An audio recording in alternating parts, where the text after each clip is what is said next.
Alright, so not much happening this fine Friday evening, huh? Yeah, I wanted to do this a little bit. Hold on. Okay. Yeah, I wanted to do this a little bit earlier, but I had some stuff to take care of out in the real world, so, priorities and all that. Yeah, it's been a minute since I last streamed anything, really. I tell you, the past few months or so has been kind of crazy. Bit up and down, mostly up, thankfully. A little bit of down here and there. I suppose some of that down was I guess some sort of painful lessons that I should have learned like a long time ago, in terms of gaming and all that. Because, well, yeah.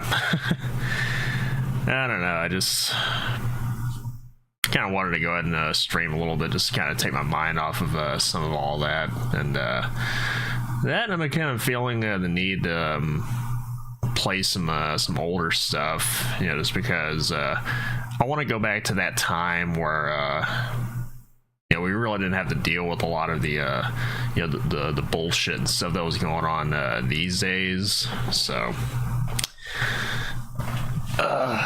yeah, let's take my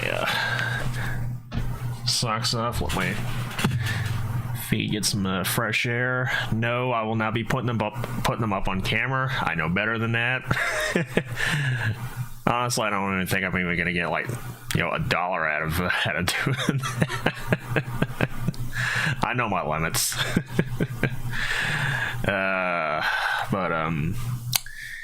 Yeah. I mean, aside from all that, all the low points, there's actually been a fair number of high points in those past few months. I think I'd mentioned something about me actually playing in a band now, or have been since around the end of October of last year, which is really, really cool. I've already done my what would that be, my fourth show with them as of the end of February, and I've got two more coming up around the end of this month, one on the 21st, one on the 27th, which is gonna be awesome. And I suppose another little bit of a low, if I didn't even want to call it that, there was one of the guys. He wants me to start up another little project with him, but I think he said that he wants me to do like more ignorant, no brain cells, unga bunga caveman kind of slamming death metal and stuff. And the Unga Bunga Caveman kind of stuff, I love that kind of stuff. Sang with Sugabog, Tribal Gaze, Frozen Soul is another one that I started getting into a little bit more recently. That kind of stuff I can get on board with, but when it comes to just doing like very, very simplistic, just straight chug nonsense, believe it or not, I kind of mentally froze right there. Because while there's some bands that do that kind of stuff, that you really didn't miss a whole lot, man. I was just kind of talking a little bit, just kind of leading in to this whole thing. Actually, I think I should probably bring this up.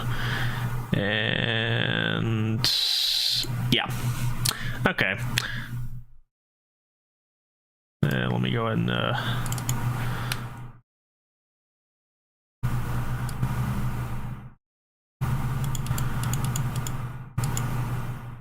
okay, that works. Yeah, I was just kind of talking a little bit about some stuff just leading into this whole stream thing. Yeah. Yeah, another buddy of mine that I play music with, he's wanted me to start up another little side project with him. Just wanted to do some more straightforward, ignorant as hell kind of music. But the problem is, whenever I try to write stuff like that, I just freeze. I wish I had some sake. It's been, it's been what, almost 10 years or so since I last tried sake. I think I had mine warm, I believe, last time when I went to an anime convention, which was back in 2018. Yeah, that was quite some time ago. But yeah, bit up and down the past couple of months. A lot of high points, at least. when I said chugged, yeah. I wish I was doing that kind of chugging right now. But yeah, some of the high points. I'm still, working on some more Enigma Protocol stuff. I know I said before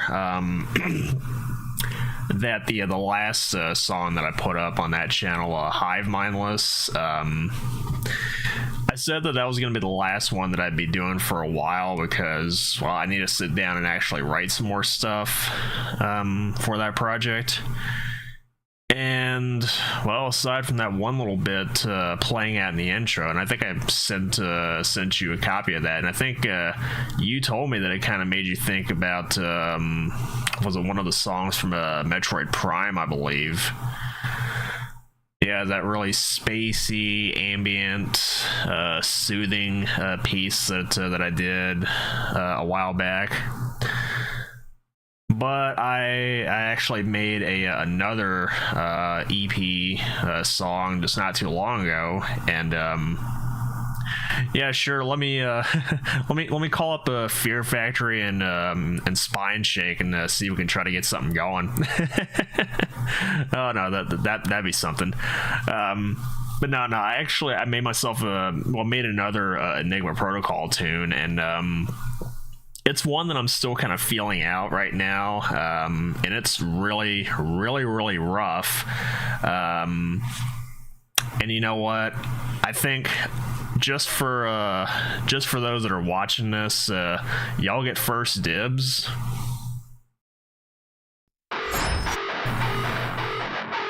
Oh shit! I forgot I had this primed to go already. Oh well. I'm gonna try to be quiet for this.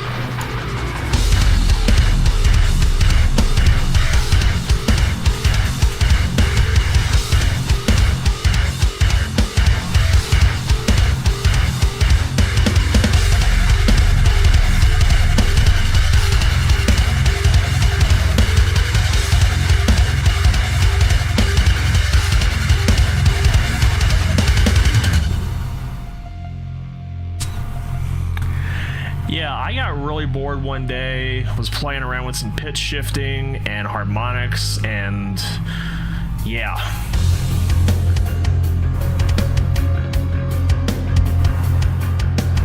Oh, it starts out kind of like Doom music, but it kind of transitions into more like spirit boxy kind of stuff. In a section like this, you can definitely hear some singing going on.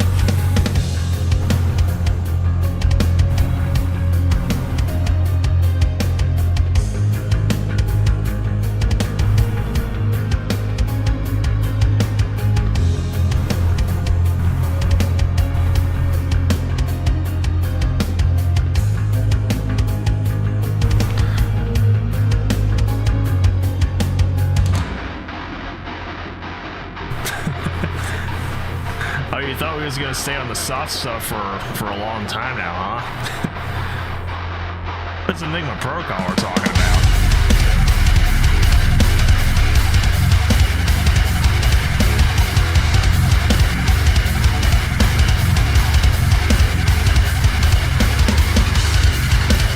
Getting Max Payne vibes. I don't think I've ever listened to music from Max Payne.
quiet, or is the song too loud or something?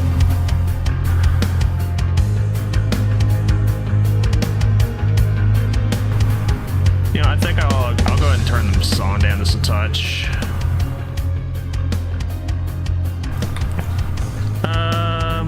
Yeah, I think about right there should be alright.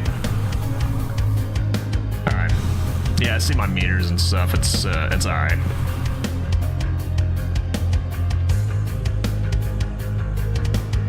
Alright, no more pretty stuff. It's all heavy from here.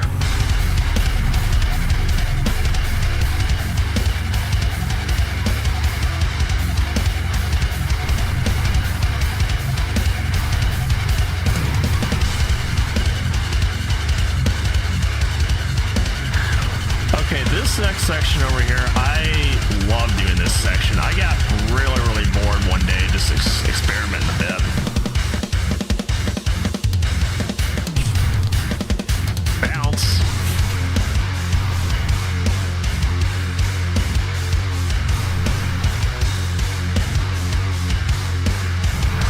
Alright, this section, I love it.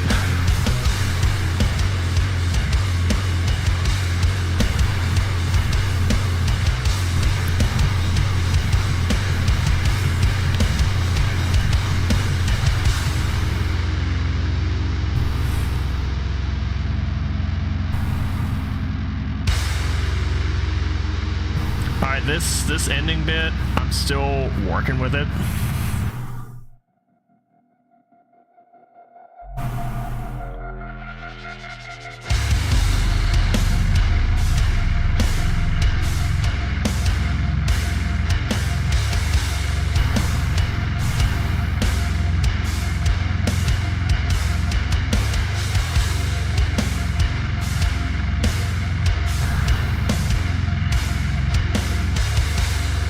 Much like with the ending of Breach, I just wanted to go stupid heavy.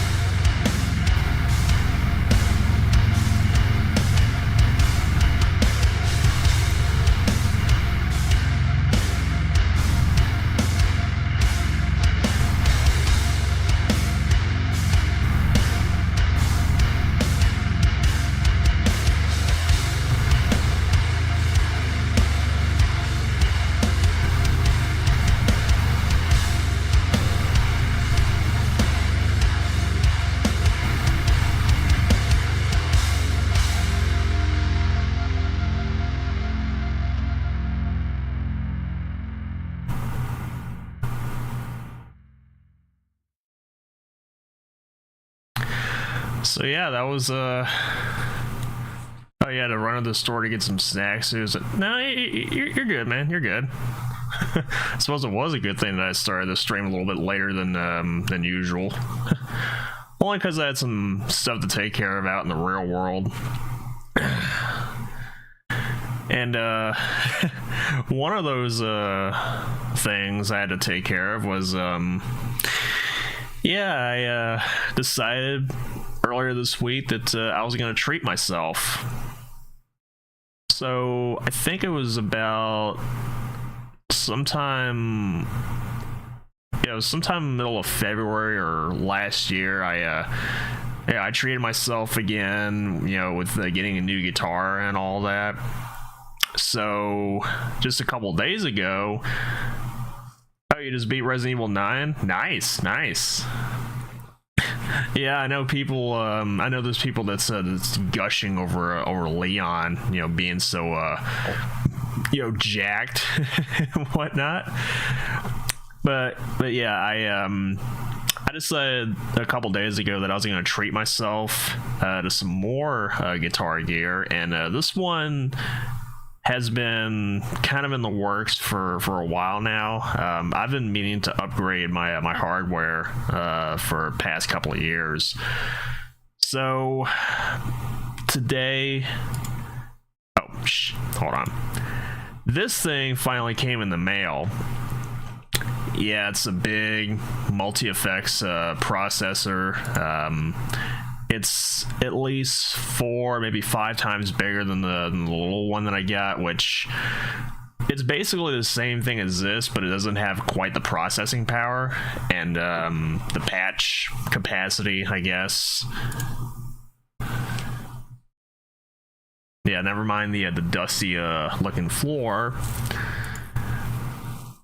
But yeah, that's a little patch that I kind of had sitting on my computer for a while now, and yeah, ever since I plugged this thing in, started playing around with it, I could not stop, really. Just having way more freedom to make the sounds that I'm wanting. Because, I mean, in this patch alone, I've got my pitch shifting stuff up top, so I can do the what I call the dirty octaves. I mean, you hear it on a couple of parts in some Enigma Protocol songs, like the last breakdown to Breach, the last breakdown to version 1.06, the first breakdown to Derelict, I guess the bridge breakdowns or whatever it is in the outro of the title track and Enigma Protocol. And then, of course, I got another pitch block where I just tuned it down 3 semitones, taking me down to an F instead of a G sharp, which you heard on that last song that I was doing. And I had the pitch thing, or the pitch mix set to work with the little expression pedal on the side, so I can just go from 100% blend to a 50% blend, which is what you just heard in that little rubber band genty sort of riff before the last breakdown on the Dark River there. So yeah, I decided I'm gonna go treat myself. I've been through quite a bit. I mean, I'm not saying I've gone through something so traumatic that I need something to kind of take my mind off it. No. It's just I figured it was time. To make the upgrade, and yeah, I don't know. Maybe I might share some pictures of this on my YouTube page. Maybe make a little post saying that. All right, so yeah, all my guitar cones, my guitar tones are gonna be getting so much better. I mean, yeah, I've used a little HX stomp for my my covers a little bit here and there since I got it. But yeah, I kind of felt the need to upgrade to the HX or the Helix Lite. You got yourself some Lamb of God VIP tickets, dude. I was actually jamming out Into Oblivion for the first time before I started stream, and I'm trying to remember exactly what song it was that made me want to go ahead and just order the album right then and there. But I gotta say that album from front to back, it's a banger. I mean, it's right up there. If you ask me, it's right up there with Ashes of the Wake and Sacrament.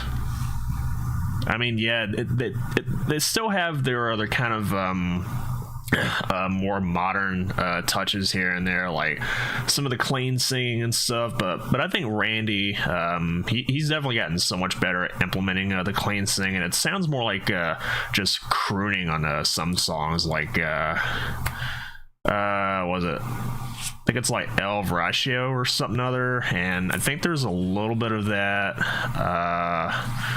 on 1,000 Years, I think, but yeah, there's just so many good songs in that album. I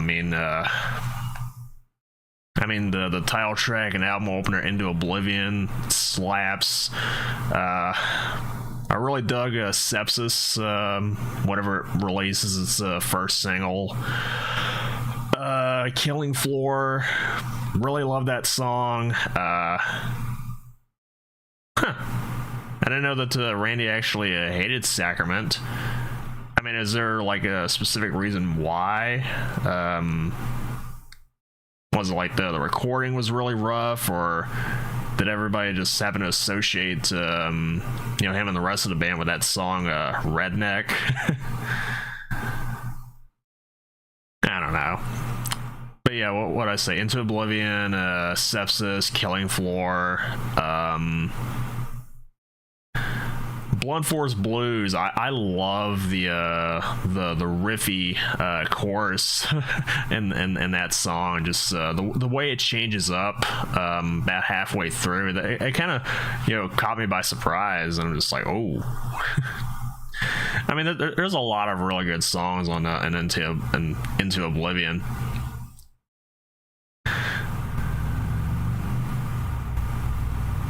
Oh, it just feels like that it's not as personal, not quite as personal. I mean, yeah, I kind of get it.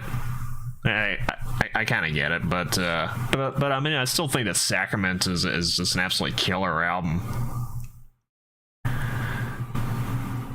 And I mean, it took me a minute. His favorite is the self-titled album. I mean, self-titled has got a couple of good songs on there. Memento Mori. Was it Resurrection Man? Yeah, what else? I have to go back and look at the track listing of that album. I want to say New Colossal Hates. Another one. I'm trying to remember the one that has that sort of bluesy little opener in the beginning.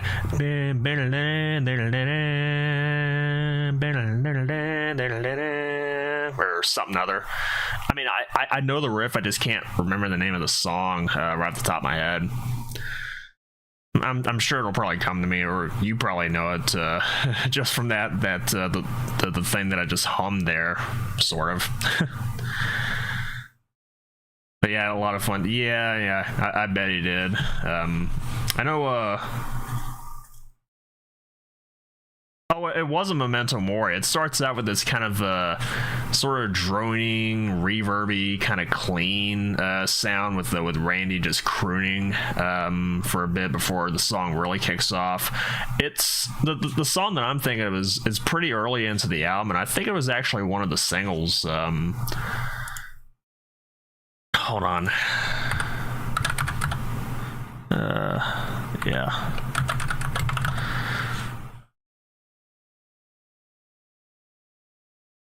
I don't think it was Checkmate.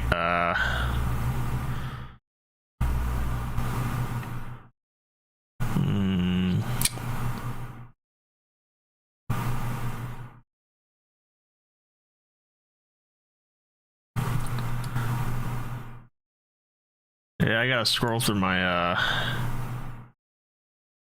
No, wait. Maybe it was Checkmate. Yeah. I think it was Checkmate. Yeah, I remember. Was it before that song opened up? You got all the guys in the jam spaces talking, about some stuff, and I want to say it's the drummer say something about, yeah, I got the DI. Or something other than you get Mark or Willie just counting in the song, and then I think Willie's the one playing that kind of high up bluesy riff, that, and then Mark has just got some tasteful fucking leads, well, tasteful licks on that part right there. But no, I think Reality Bath has got a much more muffled sounding opening. I mean, it's still just one guitar, just kind of doing the thing right there. Yeah, I'm still thinking it might be Checkmate that is that song that I was just thinking of there. Man. But yeah, I mean, Into Oblivion's a killer album, if you ask me. I'd still say it's right up there with Yeah. That's what some of the other guys at Thralls of Metal were saying. That Art Cruz, he's kind of settled into his own thing there. He's not trying to go after Chris's style. He's kind of got his own thing going on. And I mean Chris Adler's still just a killer drummer in his own right. But Art, he's kind of found his own groove that works very, very well for him. That also works amazingly well for the rest of the band there. And the fact that I think it was, I want to say it's 1,000 years, where he decided, you know what, I've been listening to a lot of Great Southern Trendkill, particularly that song "Drag the Waters." I'm gonna throw in some cowbell. And I think there was I want to say it was either 1,000 years, or it might have been Blunt Force Blues, where one of the guys at Thralls mentioned something about it definitely brings in some Pantera vibes. I think it might have been 1,000 years. Yeah. Into Oblivion is just an absolutely killer album. You know, I don't think I've really listened to Omens all the way through. Maybe there was one song, and I think it was one of the singles that came up. I don't know. I need to sit down and listen to that one. Actually, I will be back in just a minute. Enjoy the nice new BRB music.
I'm back. I should probably turn this off, because I'm not in a Discord call with anybody, and honestly, I think it's better that way.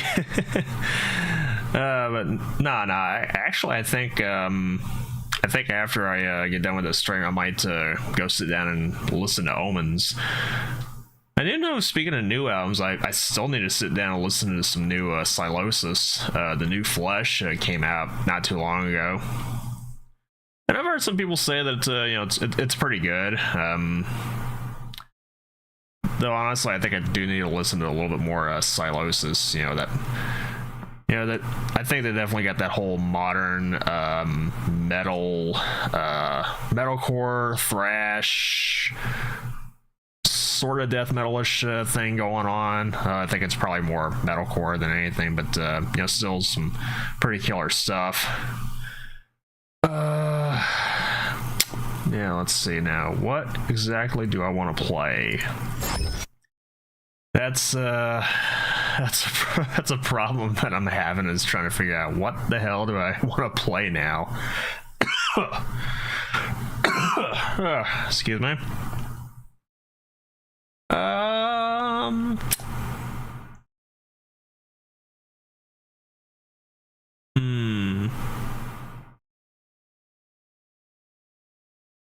You know what? I know I did say something about one to...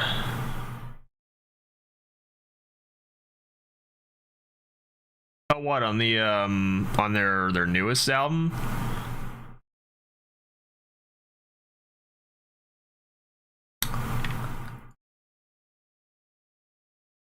Let me fix this up just a little bit here.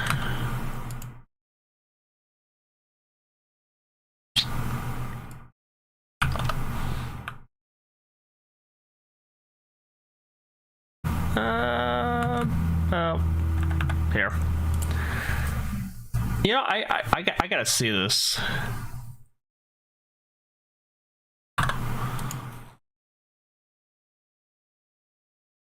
And you know what? Actually, I want to... Oh, let's get rid of the Helix thing here.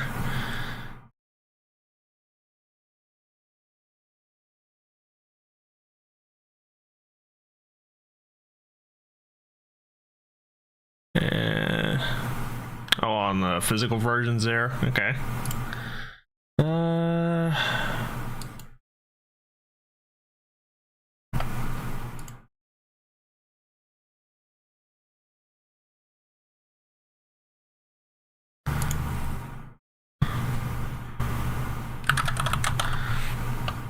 You know, I don't care if I misspelled that.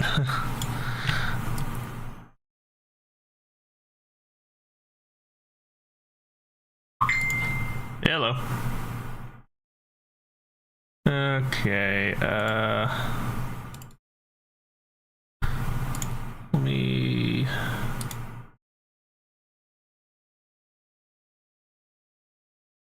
Okay.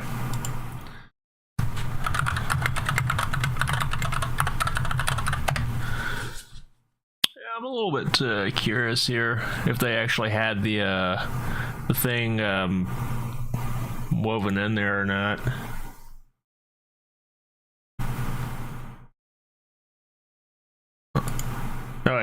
No, you said it was on only on the physical versions. Well, I mean, I just ordered the album like literally today, so I don't know, maybe I might see if it actually has that.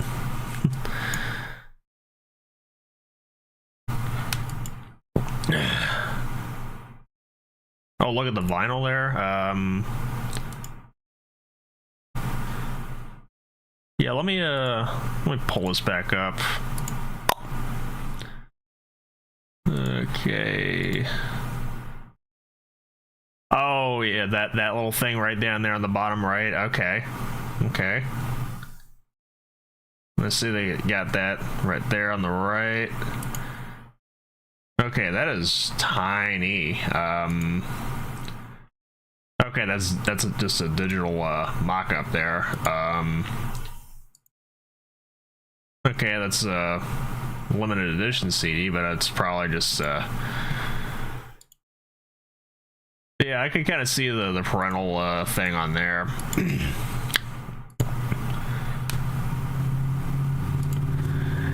Yeah, I mean, that's kind of a nice touch, just blending it in there like that.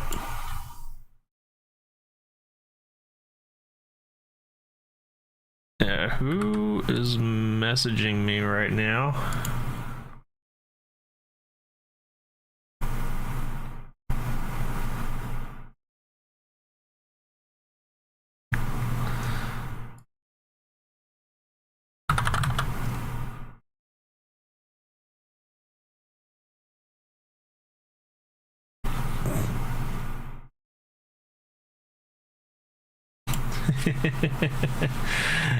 Sorry, just a couple of my bandmates just sharing some pictures and stuff. One of them, yeah, releasing on Friday the 13th is a nice touch. Yeah, it is. Okay, so three things happened. Okay, what's up?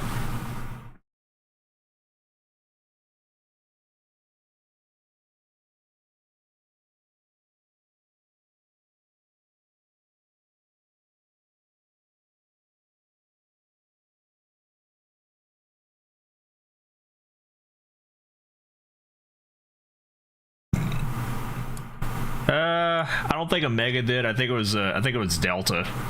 You know, he sent me a picture of a new symbol that he got. It's a nice one there. Okay, mixed rain and snowstorm. Oh, yeah. Apparently, it's we're due to get some snow next Monday, which let's see, we're in the middle of March right now. I'm still wondering exactly how the hell it got so cold yesterday after that little bit of rain that we had the day before that. And it was so nice the couple days leading up to that. Well, I mean, in my neck of the woods, weather is just all over the place. Yeah, we kind of have this little bit of a meme going on, or this in joke or something about, you know, it's gonna be nice and beautiful on Monday, and by Monday afternoon it's gonna drop down into like the 20s, and then Tuesday morning it's gonna be just raining, and Tuesday afternoon it's gonna be nice and warm or something. I don't know, weather's just weird. Excuse me. But yeah, you be careful with all that that mixed precipitation there. Yeah, West Coast is record heat waves, and East Coast is snowstorms. Yeah. Apparently a buddy of mine that just lives right below me now, he yeah, they had some pretty rough storms roll through yesterday, and I mean, it seems like they're doing all right from what I noticed.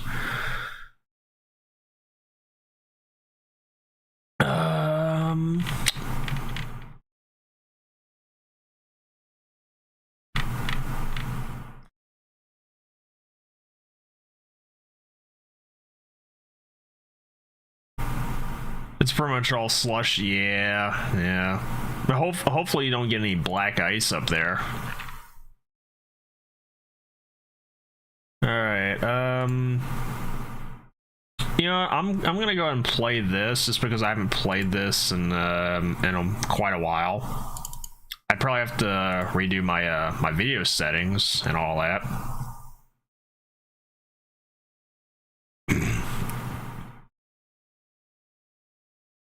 Yeah, let's go through the intro, and God knows how many other little things that's come up since then. Well, thanks for the photosensitivity warning.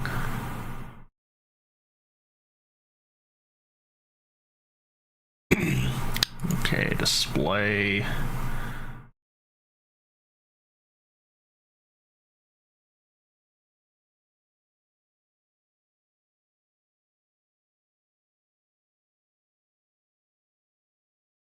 Okay, it's video that I should be looking at. Yeah, turn that off.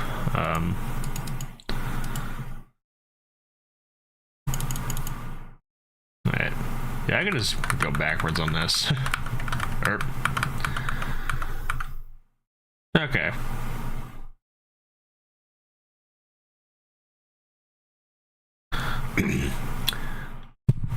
Okay, Square Enix tweeted out a pic of lightning from Final Fantasy 13 out of nowhere. It's probably a promo art, meaning I don't know. Yeah.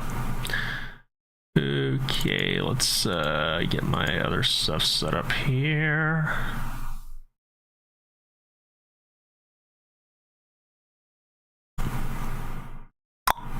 Whoa. Okay, you kind of blew up a little bit. I'm gonna fix you there. There we go. Yeah, and speaking of what is it? Speaking of Square just dropping stuff out of nowhere, apparently they did a shadow release of Bravely Default. I think it was like a remastered version. I think they got it on Steam, on Xbox. They announced that that co-pilot's coming to. Yeah. Maybe I should have left my my Xbox One at my my old place, or at the very least would have sold that fucking thing. If that's the case. Into Oblivion. You know, maybe I should have played Turok 2. Because, I mean, yeah, the whole cheat code, everybody knows of it by now. Beware, Oblivion is at hand. The classic. Everybody knows of that cheat. It's a classic for a reason. Okay.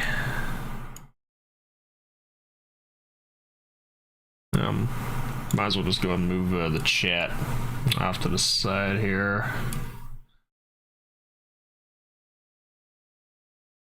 After announcing BC, wait, what's that? What's BC supposed to be?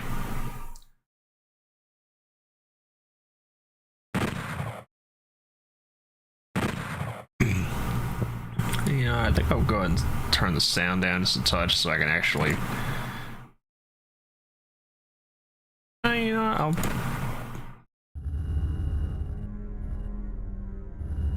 Turn the music up just for that, the ambience, the creepiness.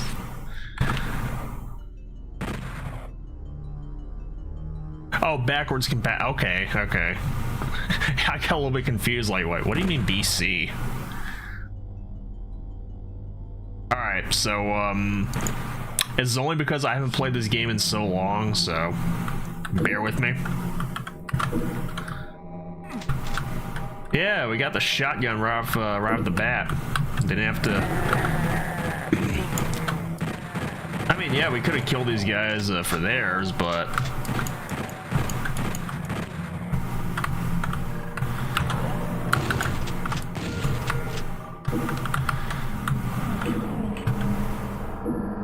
Oh.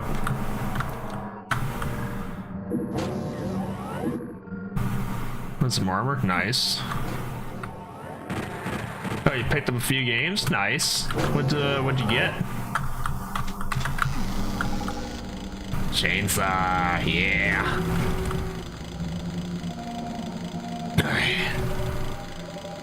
Come here. Come here, you.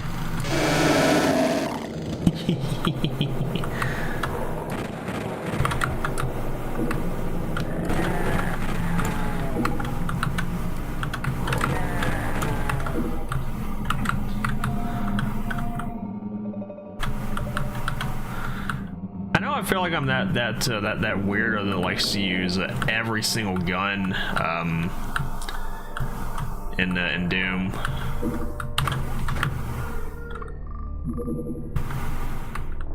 Shantae Advance 1.5 for PS5 and Mario Wonder. Nice. Oh, I'm sure you probably heard that what was it, the announcement that Nintendo made for on Mario Day of all things. Oh yeah, we're getting a Yoshi game announced on Mario Day, which I thought was actually kind of hilarious. Okay. So wasn't sure if there was something on there or not.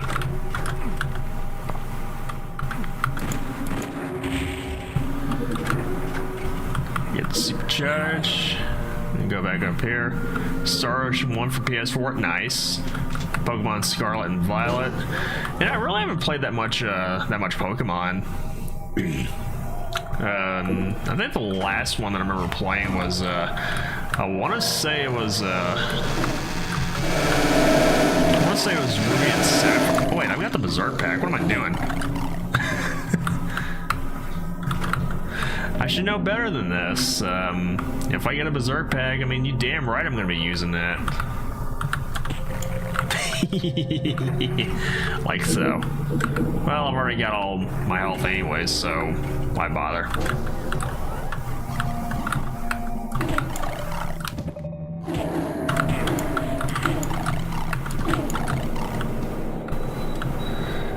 Yeah, they announced Yoshi game before, but they announced some Mario vs. Donkey Kong Game Boy Advance and two virtual. Oh yeah, the Virtual Boy. It's so bad.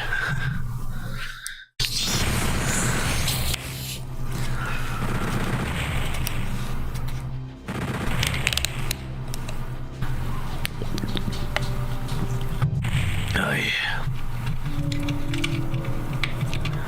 Okay, just had to take a quick drink.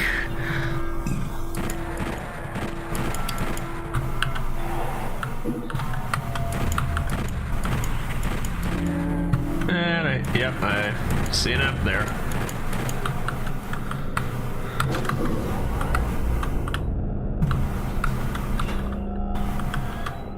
Finally get some light here. Oh yeah, there was a secret exit in that level, but from what I remember, you're supposed to blow up all the barrels in order to access it. But the thing is that the second you blow up the last barrel, that door kind of gotta pick and choose which specific barrels you want to blow up. And even then, the secret level there is... yeah, it's a real pain in the ass, if you ask me.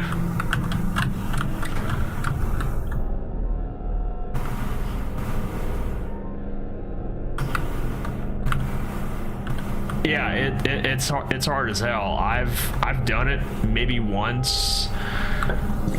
Last time I've really played this game all the way through. And there's some stuff in here that I actually do not remember. Like the how to get the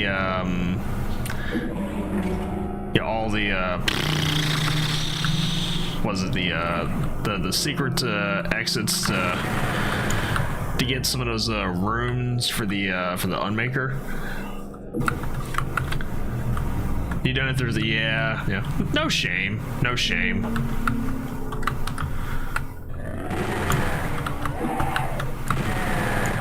And I believe there's supposed to be some smashers up here. So many death rooms or death traps. Yeah. Like one that we might have coming up in a little bit. No, these specters do not count as such.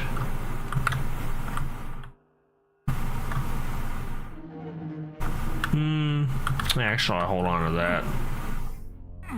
Oh, gotta get the red key. Yeah, that's right, I gotta drop down there.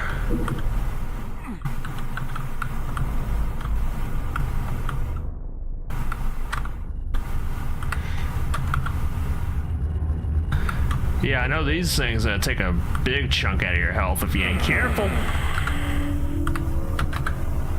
I guess it was a good thing I decided to hold on to that mega sphere until later.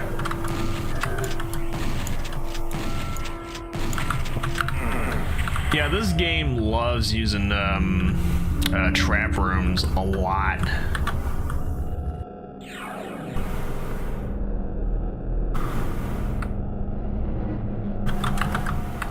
So that much I do remember about Doom 64.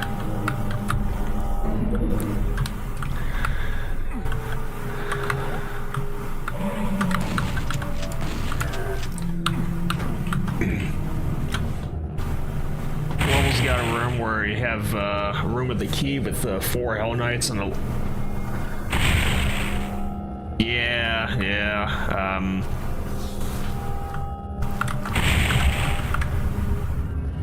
So I suppose that's the terraformer there.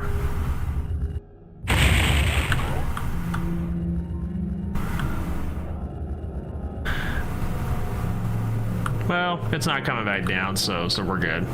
And this is Berserker. Nice.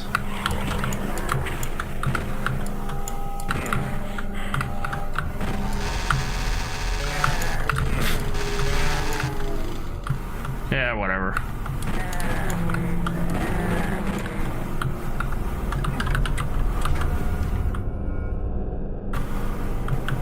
Oh, yeah, pathway up here.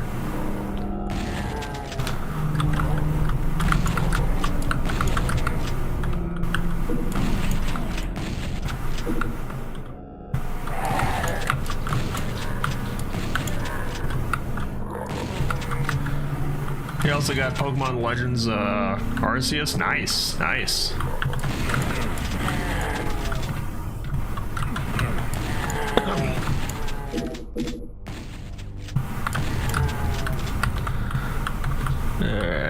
I know there's a switch runner somewhere. At least I think there is.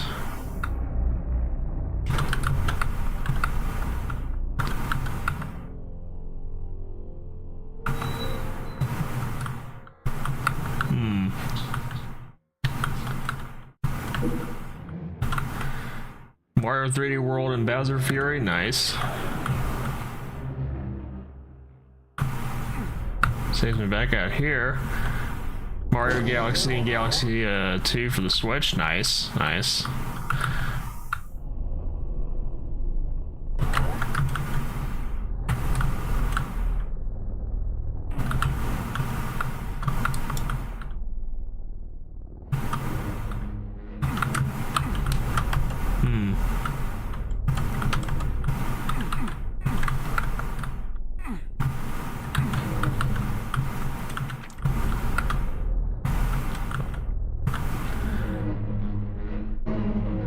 Trophy in the Riverside. Don't think I've heard of that one.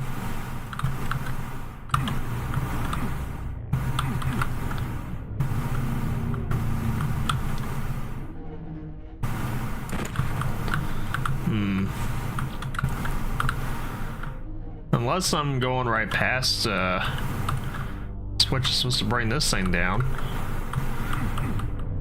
Got all the Nintendo games on sale from Pokemon Day and Mario Day. Nice, nice.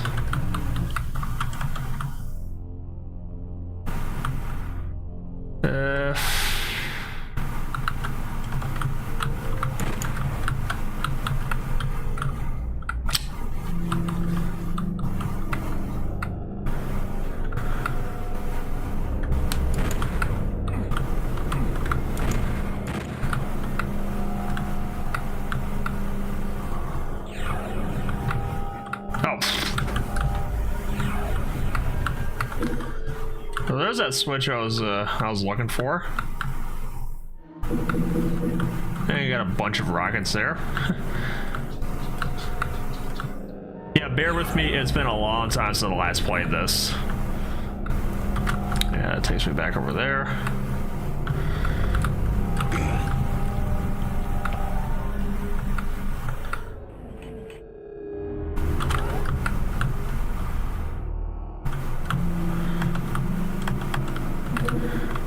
Yeah, light amplification goggles, even though it doesn't do a damn thing in this room.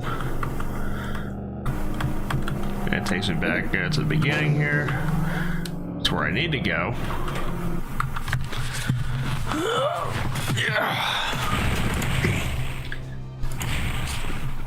Got vinyl for the newest Poppy album. Okay.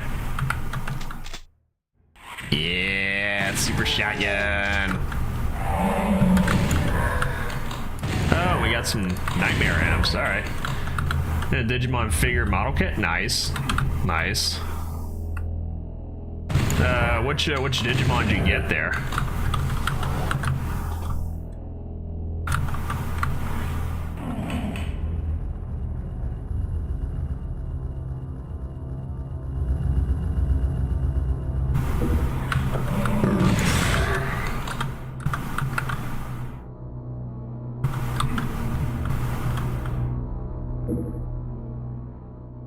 See, I know one. Okay, I think, yeah, that's invincibility.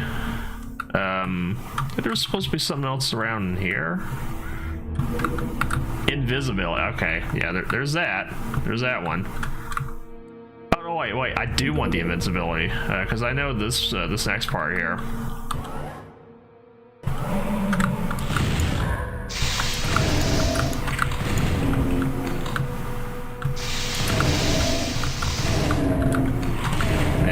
Cacodemons.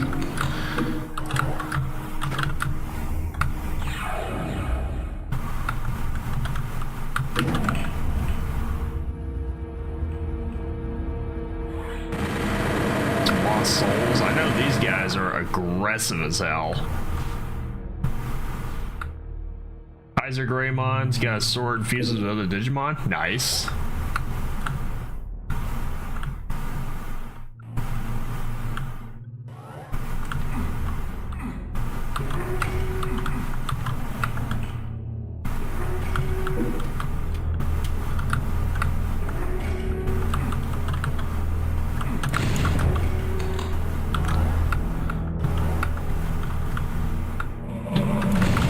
Something else up here. Ah, rocket launcher. Nice. Kill that dude.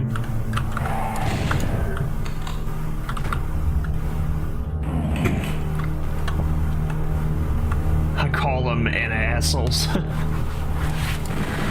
that a reference that I just missed there?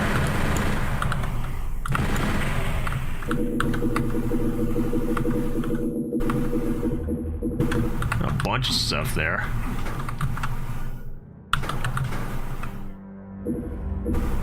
Some rockets and a little bit of ammo and all that.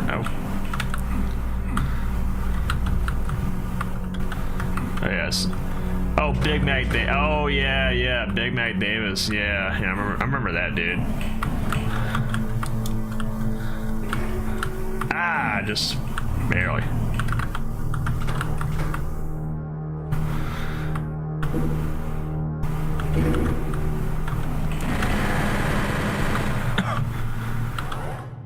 Yeah, I remember watching a little bit of Big Mac Davis off and on, just watching his playthrough of Final Doom, TNT Evolution. He did not, enjoy that game, for the most part. Well, I mean, most of the levels he really didn't enjoy.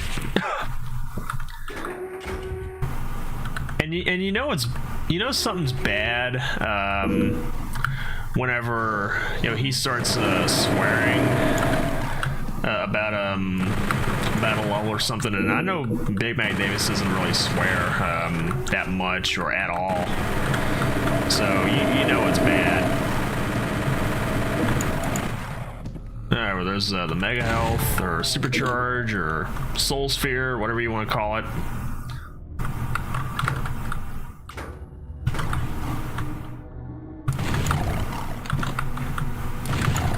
A couple pinkies there.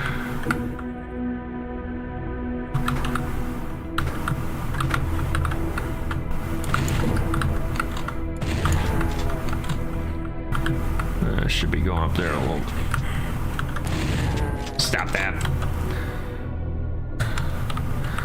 Yeah, I thought there would have been a way to oh yeah, habitat. I think it's also funny that the guy that actually made one of the guys that actually made the TNT Evolution, I think it was Dario Casale. He actually played through that WOD, and even he was just going on about how badly that map was put together. Basically saying stuff like whoever was it that made that map habitat, he's like, God have mercy on this poor kid that had to make this map, because this is a fucking atrocity. I don't think that's exactly what he said, but I'm just kind of paraphrasing. And he's supposed to be considered like one of the best map makers or WOD makers of Doom.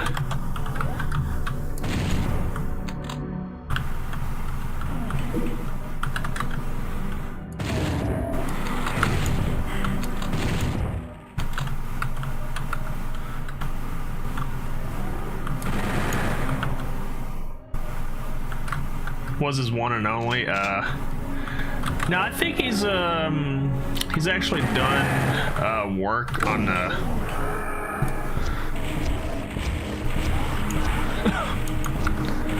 I think on some other WODs. He's also done what was it? Plutonium Experiment. Just him and his brother did that whole WOD there. God, now I believe that's supposed to take you to one of the secret exit or secret levels, but I can't really remember off the top of my head what the combination is supposed to be.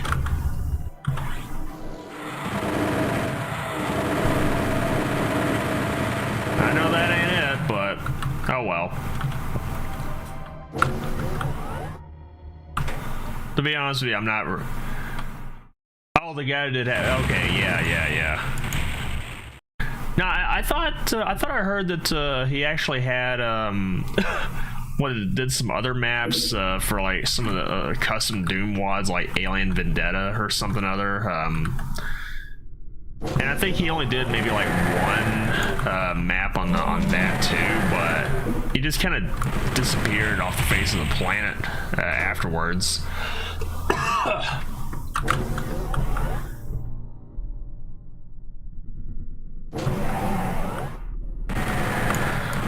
There's a yellow key right there.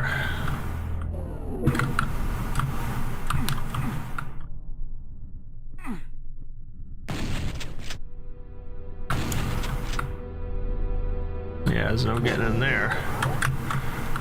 Yeah, I can't even reach in there.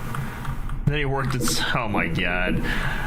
All right, so I'm pretty sure you've heard something. Speaking about working at Blizzard, I'm pretty sure you've heard something about this one guy who apparently got told by his boss at Blizzard. It's like, yeah, so about that Overwatch game, yeah, you better hope to God that thing sells X amount of units, otherwise you're gonna be out of a job.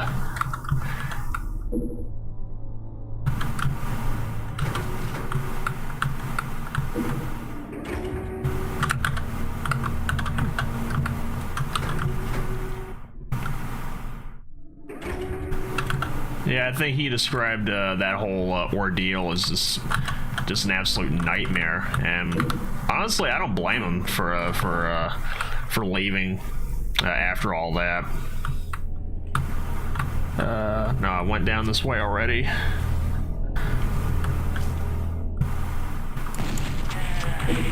Not job out of it. Not just out of the yeah.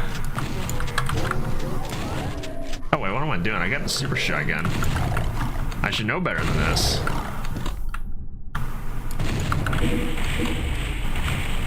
Not quite barrels of fun, but yeah, taking you get, I guess.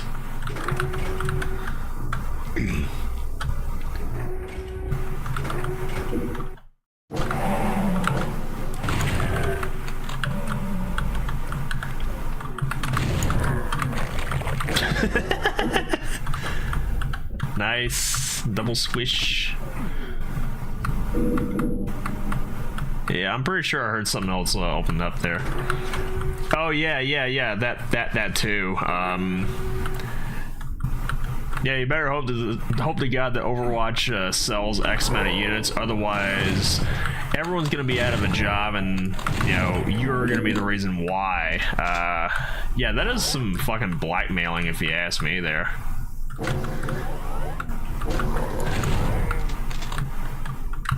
I mean, I honestly don't give a shit about Overwatch or a lot of games like that in general, but yeah, I kind of feel for the dude.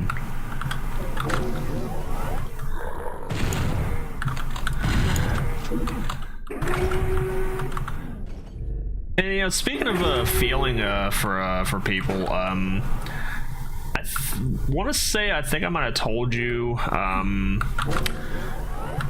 about something that happened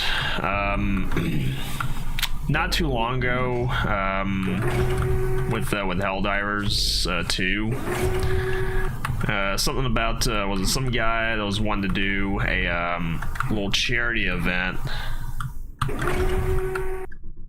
knowing the time it was that long-haired dude. Yeah, maybe.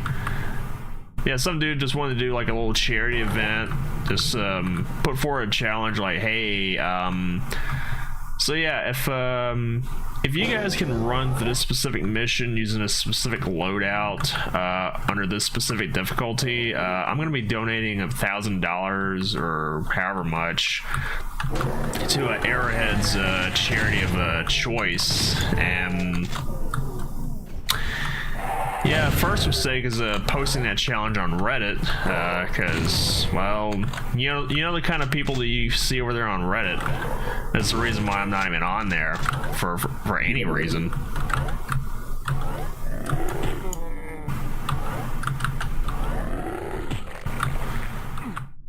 Eventually I'm gonna run to a bigger dude, and this berserker pack ain't gonna save me.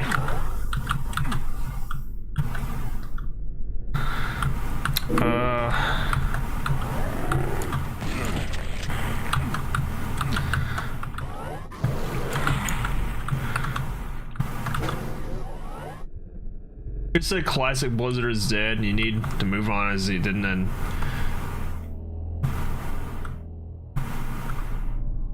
Oh, so apparently this guy really doesn't want to see the old games doing all that great, huh?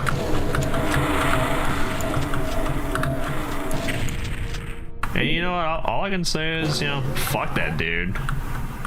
I mean, if he's gonna be acting like that, I mean, there's a reason why I actually got myself a copy of Warcraft 3 a while back. Oh God, where am I going? Yeah, like I said, it's been a minute since I last played this game, so you gotta bear with me.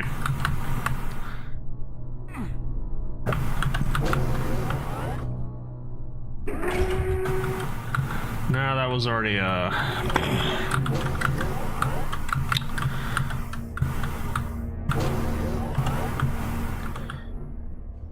Okay, is there places that I haven't gone to yet?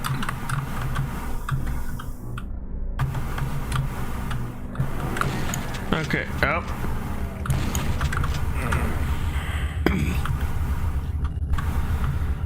Well, there's one place that I haven't gone to yet. Mike something, I don't know. Dude got fired after a whole, oof. Oh, Cagademon. I got super shotgun. I should know better than that. Well, the red key's finally unlocked. That's something else ported in. I heard that.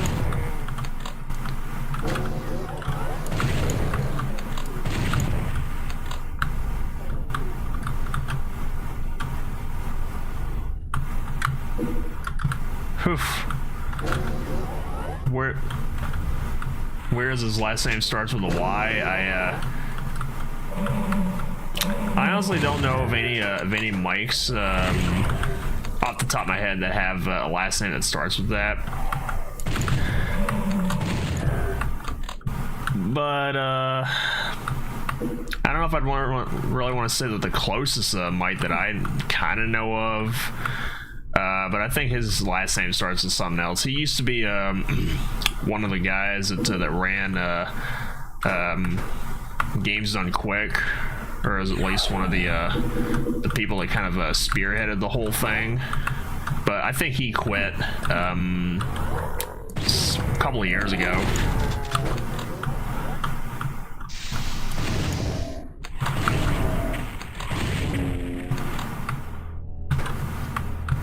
Expected there to be way more than just that, huh?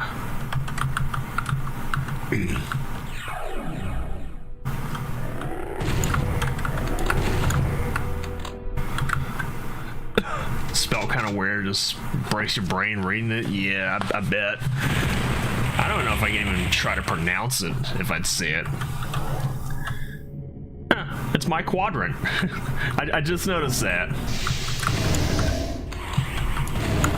It's like EVs or EVE or something other. If I had to guess, it probably has that sort of a French pronunciation to it. And a yellow key for that.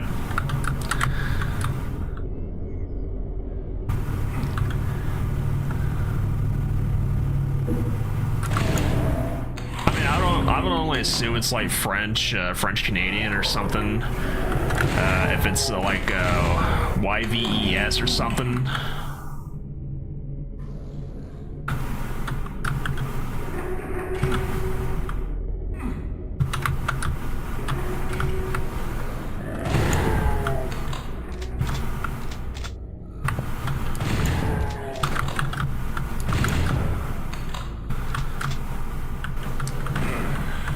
And speaking of Y, I know this is gonna hurt me saying this though, but I'm actually reconsidering on what I said before about going for that updated version of Ease 10, because I don't know, kind of looking into it, it's kind of fucked up how they handled that, if you ask me. And why I say that is because, I mean, and I know I'm gonna be, I'm gonna start being that guy, but I mean, we're at this point in gaming where, let's see, just about everything is digital or whatever. We can patch stuff in. Yeah, I gotta wonder, why didn't they do that to begin with? I mean, if I remember right, I think, was it Ease 9? not long after it came out, I think one of the things that they were missing with that when the game initially launched was that it didn't have any was it co-op play, like remote play or whatever it is. Oh, it was J. Allen Brack that did all that. All right. What was I saying? Oh yeah. I mean, Ys 9, I believe, when it launched, it didn't really have.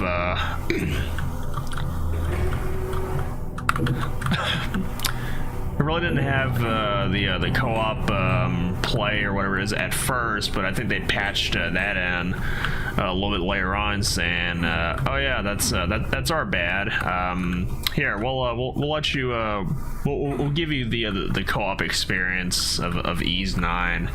And I mean, they just patched that in for free.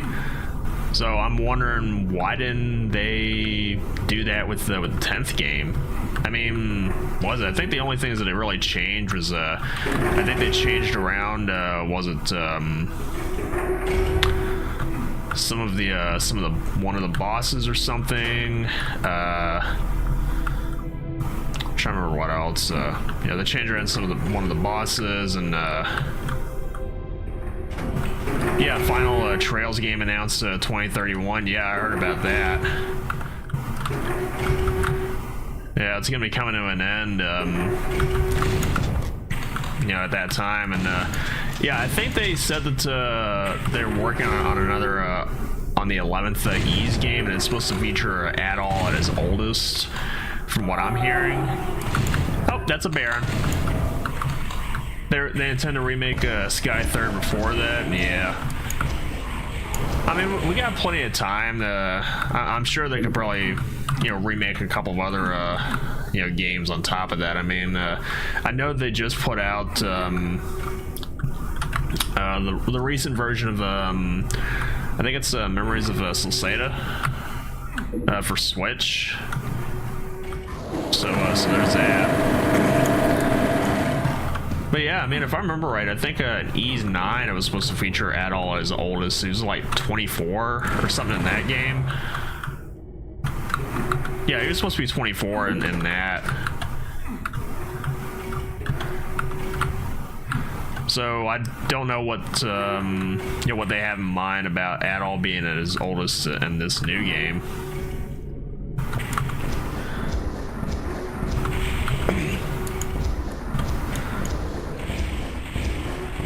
Talks of RE10, I'm assuming Resident Evil 10.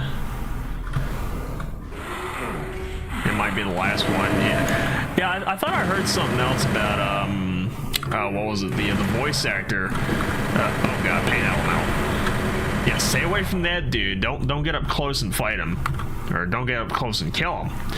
Yeah, I think I heard something about was it the voice actor for Leon in Resident Evil 9. I think that was supposed to have been his last game, but I think somewhere down the line he decided, you know what, that's not gonna be the end. I've still got more left in the tank, so we'll see what happens. Swish. Okay, I botched that one, but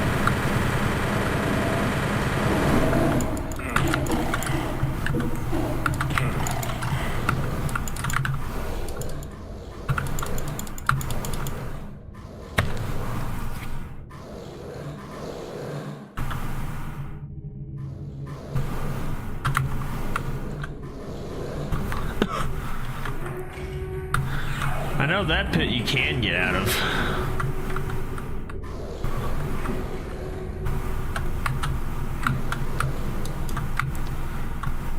Yeah, the Resident Evil 9 DLC and all that, yeah.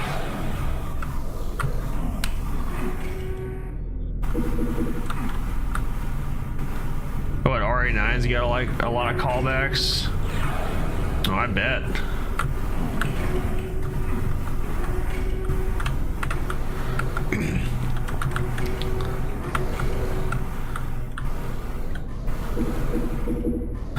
Oh wait, yeah, let me go for that portal again.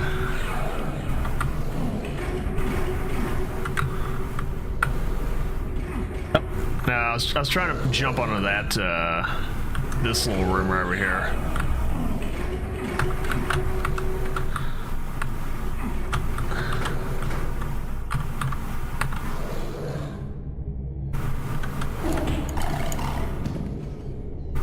Giant spider boss. Oh.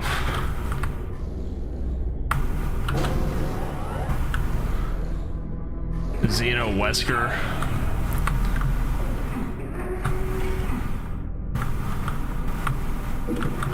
Grab that mega armor and the blue key, because I know I'm gonna need that in order to get out. Hopefully get out.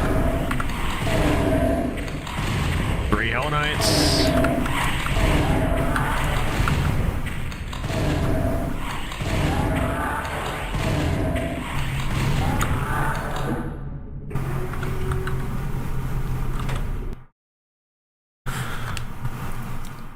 Yeah, Honk, I'm never hearing about him coming back in that one. If I remember right, I think this is the level where I actually get my plasma gun.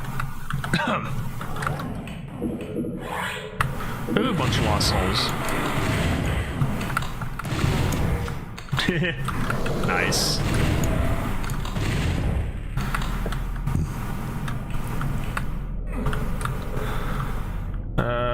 Yeah, I'd have to.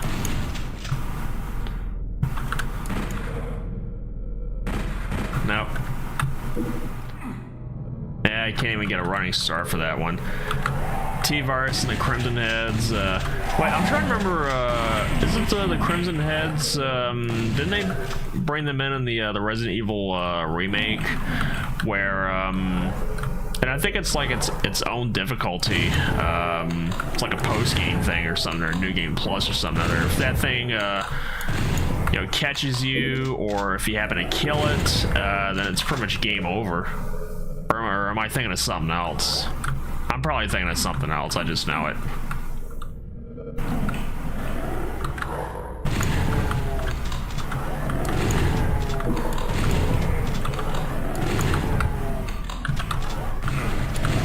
Stop that. Stop that.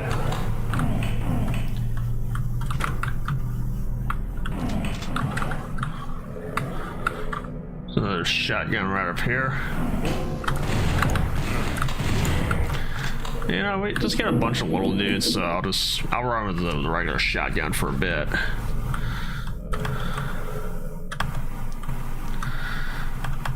And I bet the guy that made the ambient bits to Doomsday C4 must have had a hell of a lot of fun.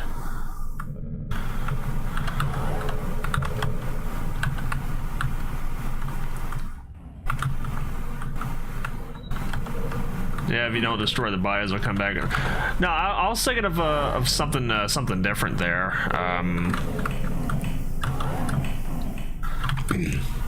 Yeah, I was thinking of something a little bit different there, where oh, of course I run away from the supercharge, but that's all right.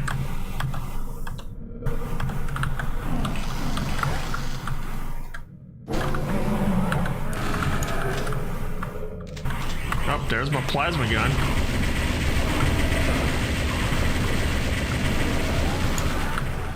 I mean, at least it doesn't have that kind of annoying, high-pitched kind of firing sound this time around. Nice. Somehow a lot harder is late. Well, yeah, I bet. Man, I don't need my rocket launcher. I need my double-barreled super shotgun. Don't call it double barrel, call it super. Because damn it, this thing is super. The girl's based on Lisa Trevor. What was her name again? I don't think it was Claire, was it? Nah, I don't think it was Claire. Switch right behind me.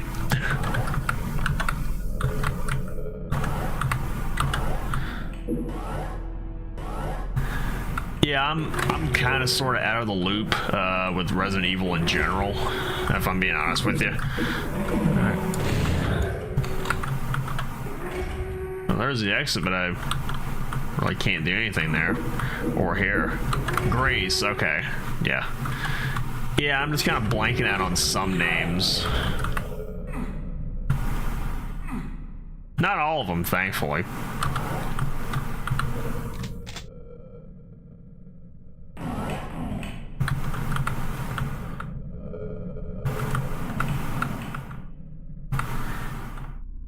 Okay, I gotta navigate my way around to get that yellow key.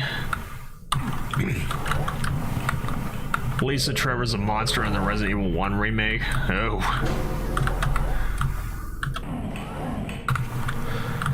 There's another rocket launcher in there, but I'm already capped out on ammo.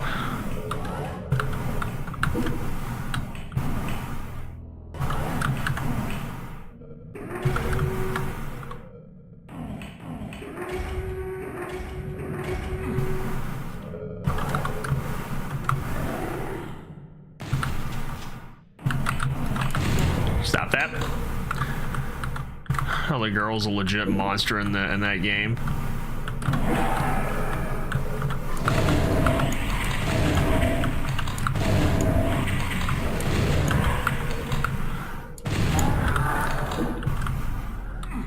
I don't know. At first, I thought when you said that she was a monster, I thought you meant that it was like, oh, she's a fucking beast in that game, or maybe I might be getting spoiled on something there.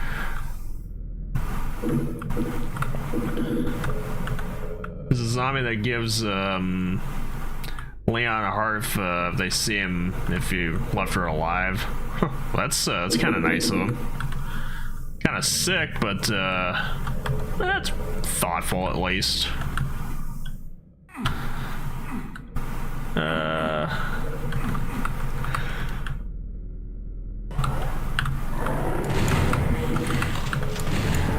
I gotta get my rad suit. It's not as rad as I would have liked it. Would have liked for it to have been, but do what you can just to make it work, I guess.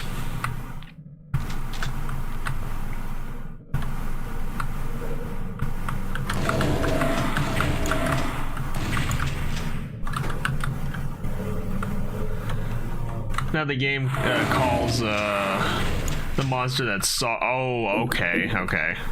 So I guess I was kind of misreading something there. All right.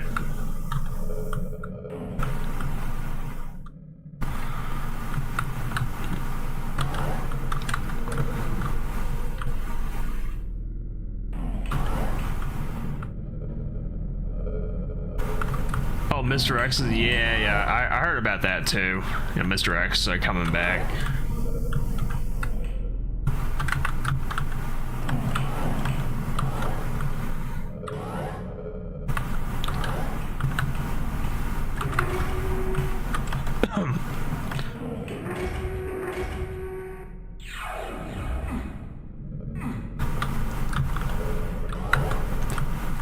Destroy the police station based on the Resident Evil 2 remake.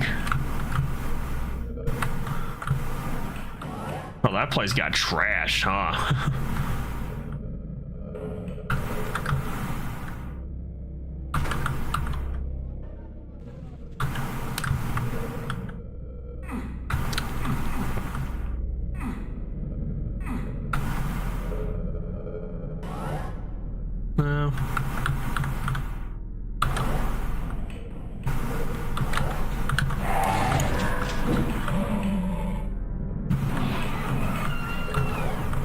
I was expecting to put out some more dudes there, but that's alright. Even has flashbacks when you... Oh yeah, that one I did hear about. You know, Leon getting some flashbacks to some other guy and a girl that he met about 20-something odd years ago.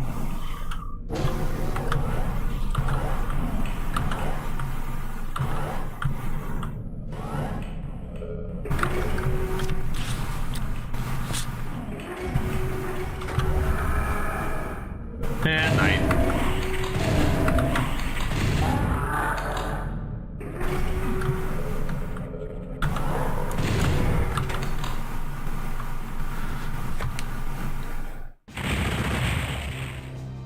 Yeah, the missile didn't destroy or nuke the sea. Yeah.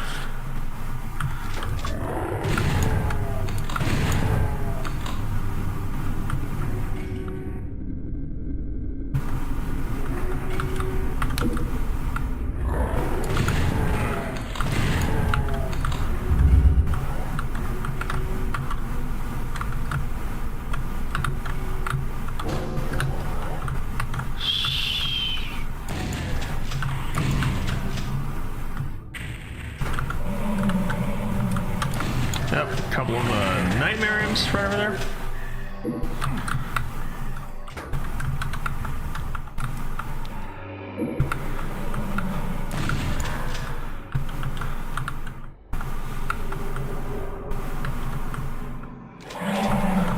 All that for a super shotgun. Oh, they changed the room a little bit. Okay.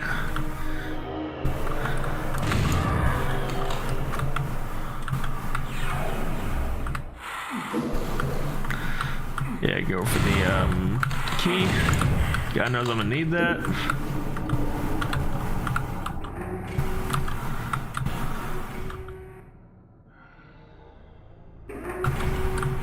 Oh, yeah.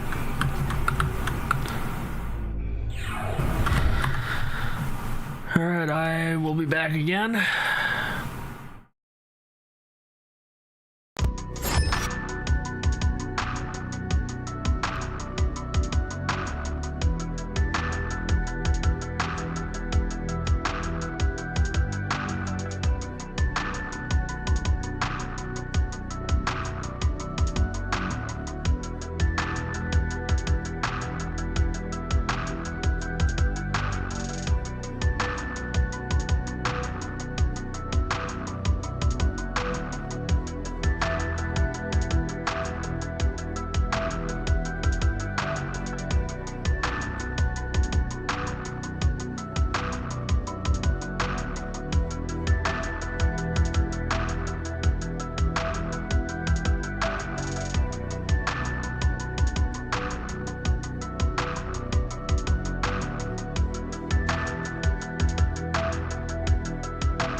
Alright, I'm back.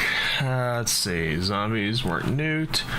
They were enhanced with new strains. They only made sure they can no longer spread the virus. Well, yeah, that makes sense. They contain it, so the connections plan and everything in the fall of Umbrella. If Spencer wasn't playing along.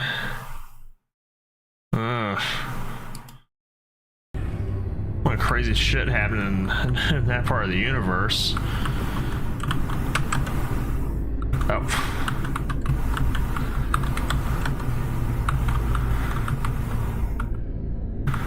Alright,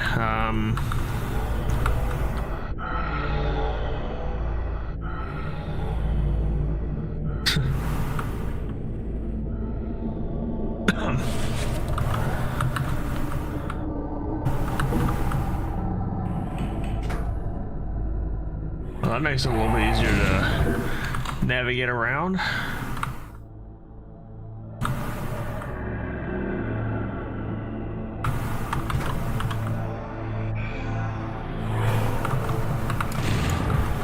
Oh, Baron.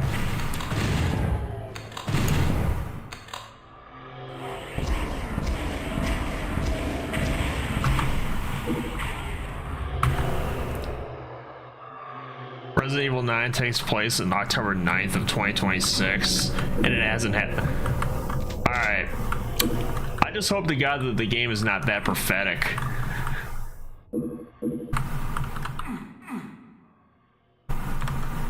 Though I wouldn't be surprised if people just started jotting down like, alright, something crazy is gonna happen on October 6th. Quick, get ready for it.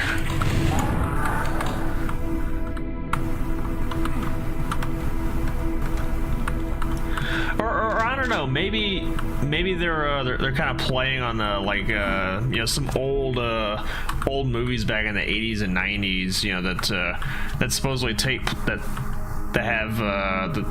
supposedly take place in the future or whatever, you know, like I think there was one old 90s movie that literally came out in 1990. I think it's called Dark Side of the Moon. It's one of those space, you know, sci-fi horror films. I think it said it's supposed to be set in the year 2022 or something other. I don't know. This is one of those things that I was just kind of thinking of. So the DLC's got to come out that day. You know, it wouldn't surprise me if they actually did do some DLC or something other for the game at that point.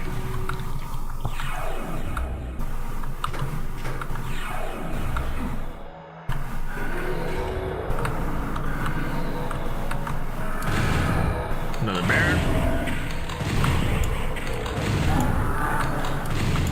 Yeah, the Lickers came back. Oh god, I think I remember those dudes. Ooh, hello.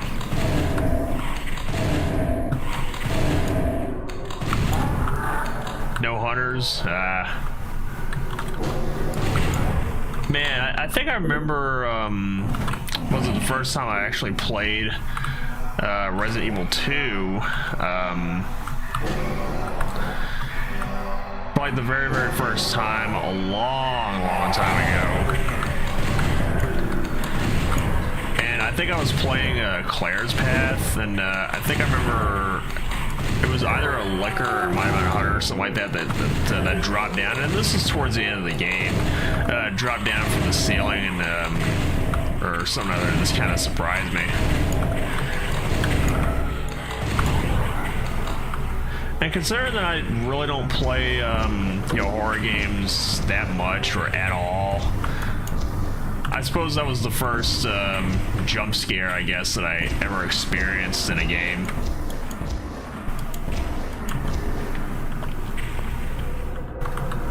Yeah, Grace can make some stuff.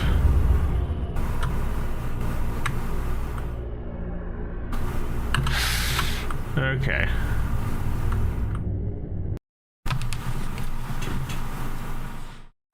Yeah, I remember, was it one of the memes that I saw about, was it Grace so far into the game, and there's like a shit ton of pouches just pasted all over her.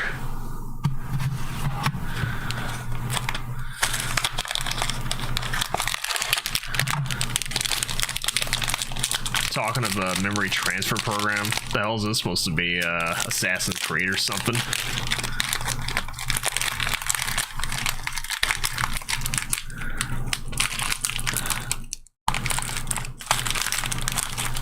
I find myself amidst what? Oh, well, at least I got some Pocky.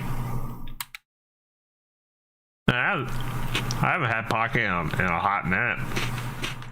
Some good shit right there.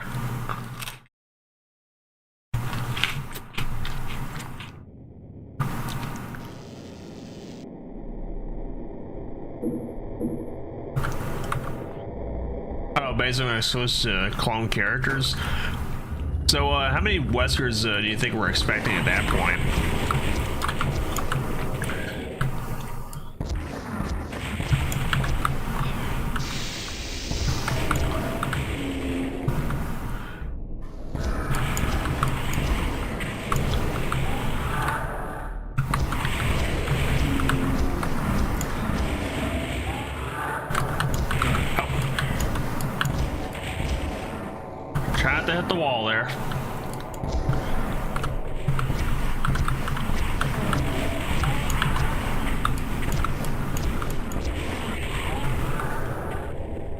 love happy swings.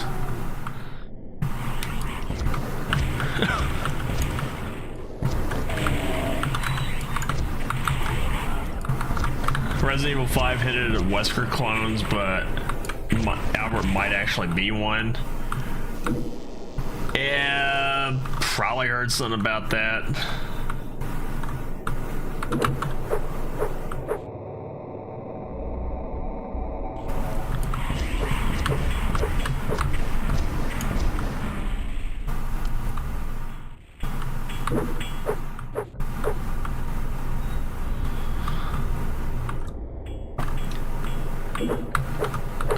What list?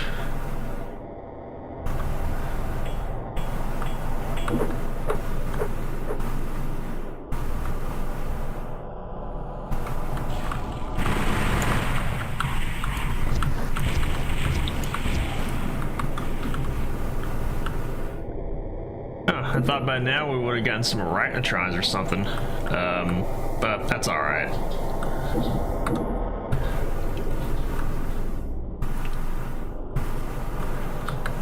Oh, happy swing. Okay, okay. The chocolate cookie store. Yeah. I didn't know that's what they called them. Grab that invincibility just as I left. Oh, the bleeding. Good Cannibal Corpse album, though. Yeah, it's probably the last level that I'm going to be doing for right now, because I kind of feeling like doing a little something else right now. That's not a lost soul, but I'm sure I'm expecting a bunch of these to start coming out at any minute.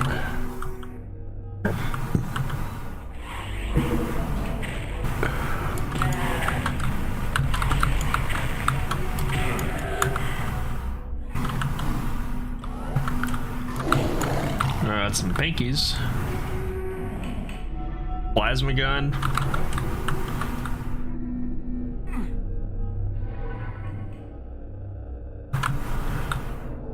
Try the pistachio one. You know, honestly, I don't think I'm really all that crazy about pistachio. I mean, I've tried pistachio by themselves, and I don't know, for some reason, I don't think I could ever really, you know, get with the flavor of pistachio nuts.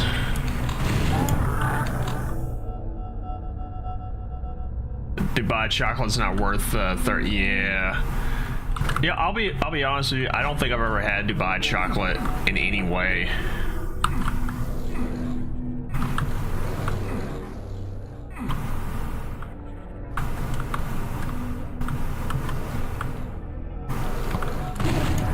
Clone list. Oh, the whole Western thing. Okay, get off me.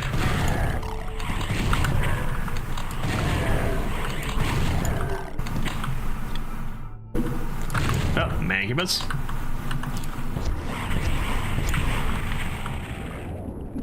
Xeno ran the connections there. Okay. I'll hold on to that till later.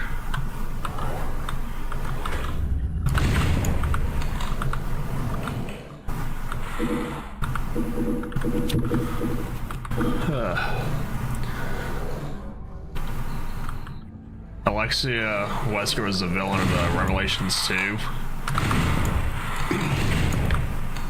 Yeah, I still haven't actually played any of the Resident Evil Revelation games. I mean, the only thing I do remember about that was the how I think on the early batch of titles there for the DS or 3DS or whatever it is, they actually misspelled the name of the games, which I thought was actually kind of funny. Revelations or something other.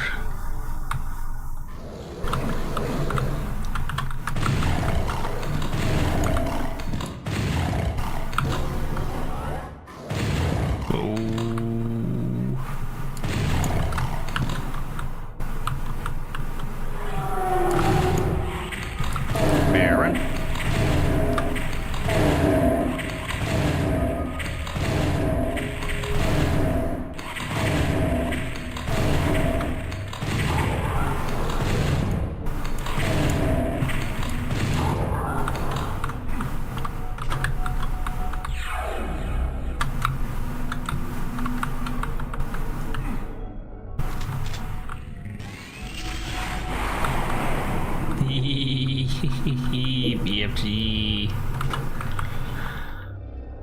Yeah, I know I'm getting real giddy over a big fucking gun, but let's see, they got a part where demon children and a young girl trying to escape before Resident Evil, like back in the okay.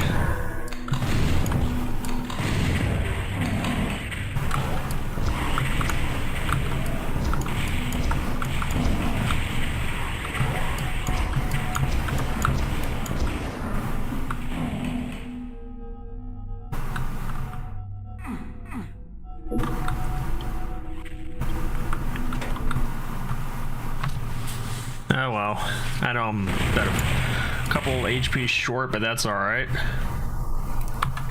Scary as fuck. Oh, I bet. I bet.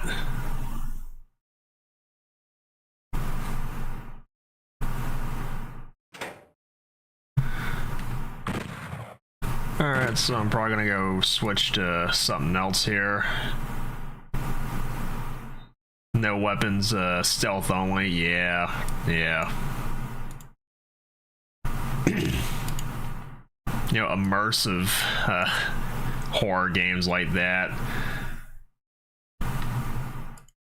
Black-eyed children. What do you mean, like they got like blackened eyes, the whole scary thing going on, or?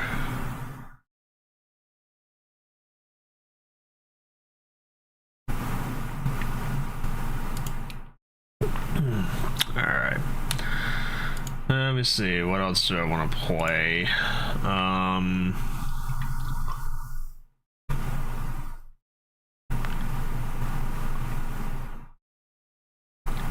Black and red. Okay, yeah.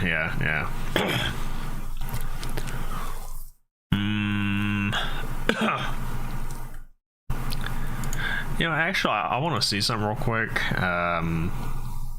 Oh damn, that's that game still hasn't gotten enough flack yet.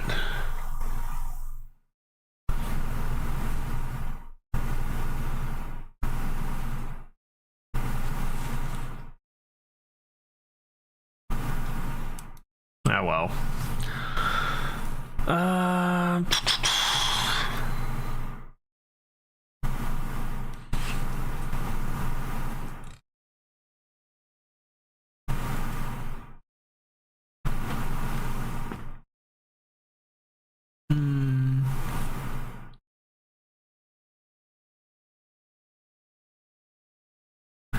You know, I did say something about wanting to do something just for, well, the sake of nostalgia. Let me drag my controller out here.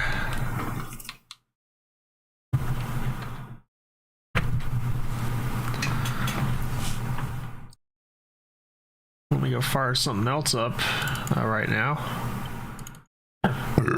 Excuse me.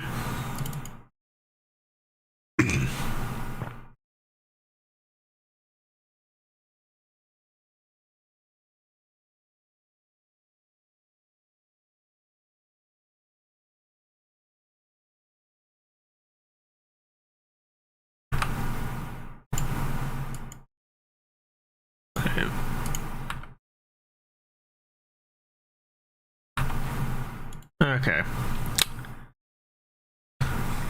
Leon's married now. Congrats, Leon. It only took you like how many years are we at this point?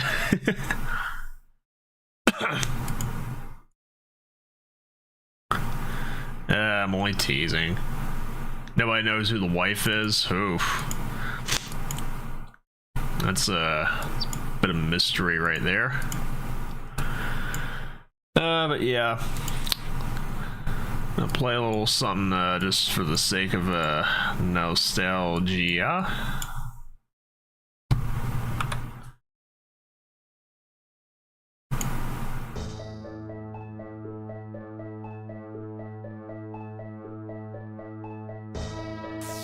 Let me blow this up a little bit. Okay, there we go. There's some of my old files there. You know, just for the hell, let's go try again mode. People were thinking it's either Ada, Claire, or some might think it might be Sherry. Eh, who knows? Who knows?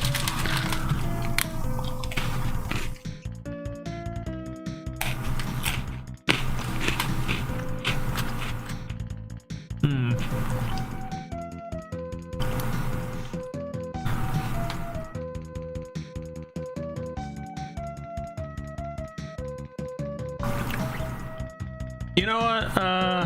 Yeah, I think one of my other buds wants to play, you know, for a little bit. So, you know what? I'm gonna let him. So,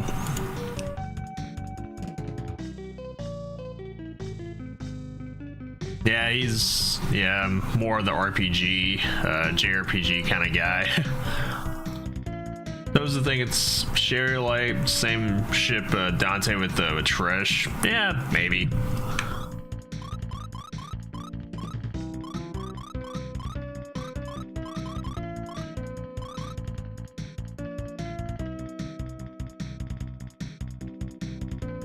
Yeah, sure, why not? I can't get the whole thing in there, but that's all right. I'm only limited to so many characters.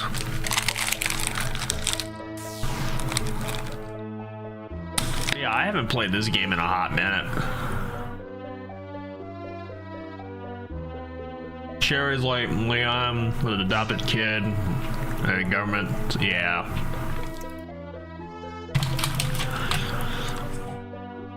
But you know, I gotta wonder, was it if the, you know, how things would have played out if Ada was the wife? But I mean, let's be honest, it's Ada Wong. I mean, I can imagine there's probably some people that would kill to have Ada as a wife. No, I would.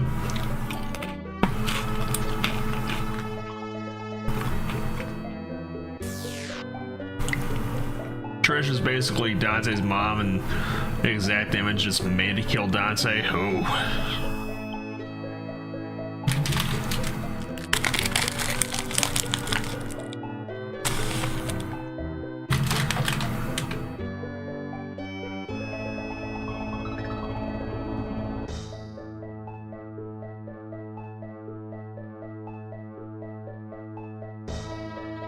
I was just saying that Leon married his adopted daughter. Oh.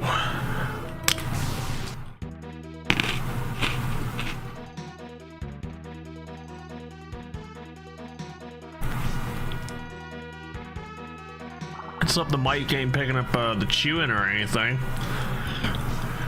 Because I know the last thing you guys want to hear is just me crunching in some of that Pocky there.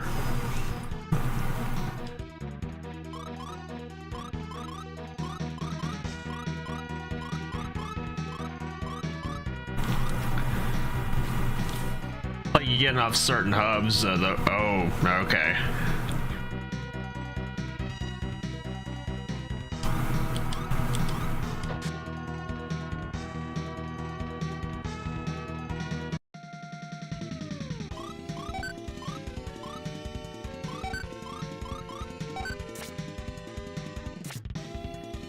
Yes, Fortress, yeah. It's funny, I went, nice. I went from playing, well, Alpha went from playing Doom, and here I am playing Luffy and the Fortress of Doom.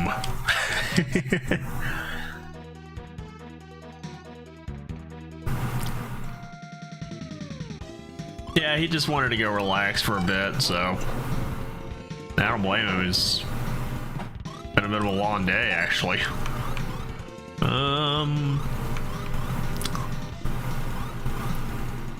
Yeah, just in case. Yeah, I know Maxim whiffed that, but that's alright.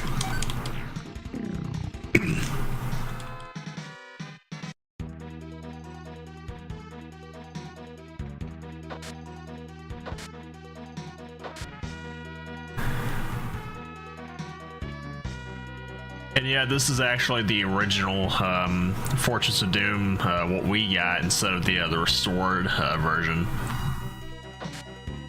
Which, I mean, I've played this game several times already, so I kind of know what to expect there. It's like saying both adults now. It's oh yeah, that. Okay. But I mean, imagine the age gap right there.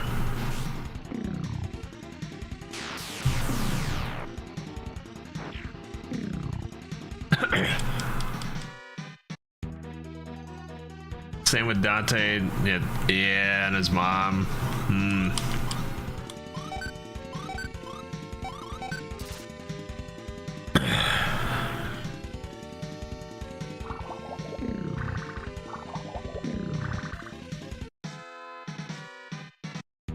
I mean, age gap or not, that's still a pretty weird ship right there, if you ask me.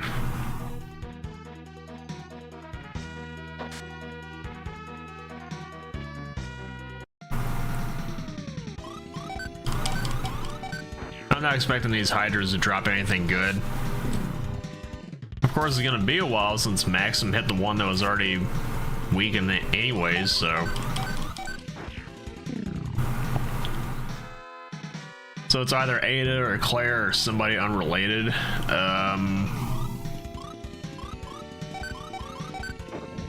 Yeah, I gotta wonder what the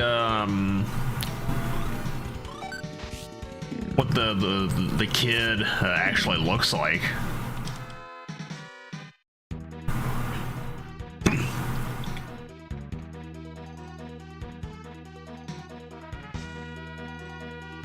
I mean, I don't know if it'd be a really good good indicator to assume that okay, so the kid definitely has you know, some qualities of this one girl, and definitely got a little bit of a Leon in her. Honestly, I really don't know. Or maybe Leon married Jill just to piss off Chris. That wouldn't surprise me.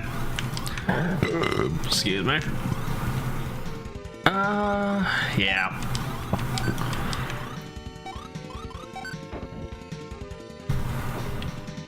I think after a good Sunder from Artea, yep, just got that frog, so we're good there.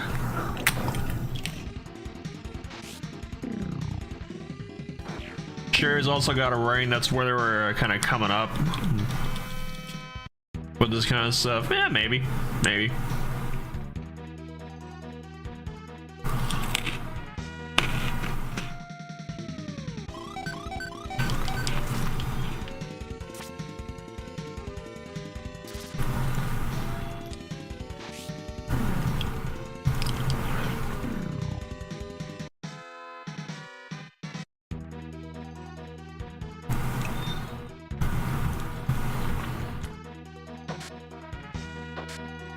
Oh yeah, I probably should use some of that stuff there. I know Power Potion.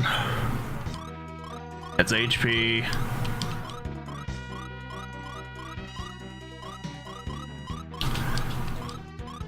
Man, not very good stat gains there, but that's alright. I mean, we're already high level enough as it is anyways, so.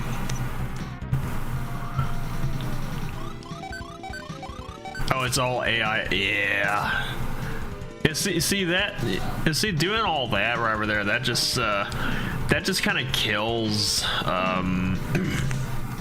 you know, your theory right there. I mean, if you're gonna go around, you know, saying all this stuff about oh yeah, Leon's totally married to this one girl, and you know, here's a little concept that I just kind of fed into ChatGPT. It's like, yeah, the second you say something like that, it's like, I'm not even gonna take you seriously anymore.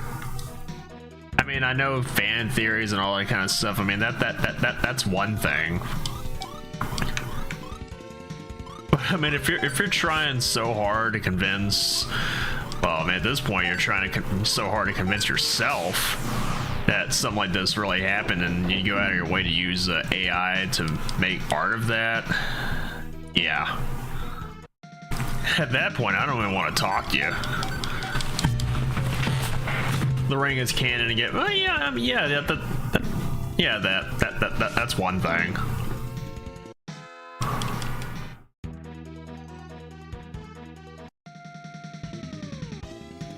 Yeah, the wedding photo is AI. Yeah, that's where I draw the line with stuff like that.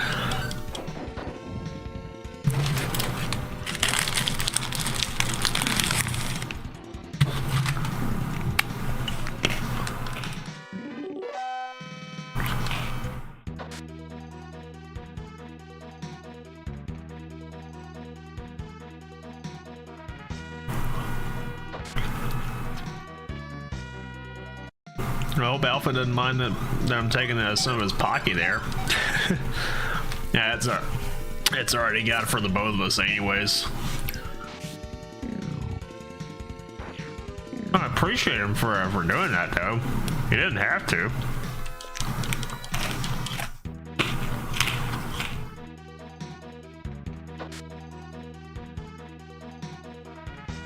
People are way too obsessed with yeah. I think that's the thing with some fandoms in general is it's like, you know, all the shipping and stuff, you know, you get some combinations that to some it could probably work, but to a lot of others you're just sitting there like, what the hell is this?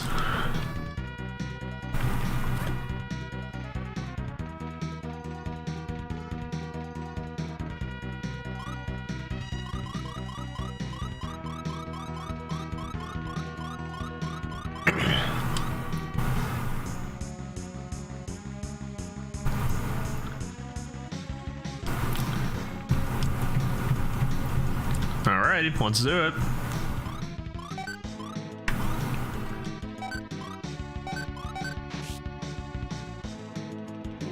Of course, couldn't wait until RTA got Dread first, right? Ow.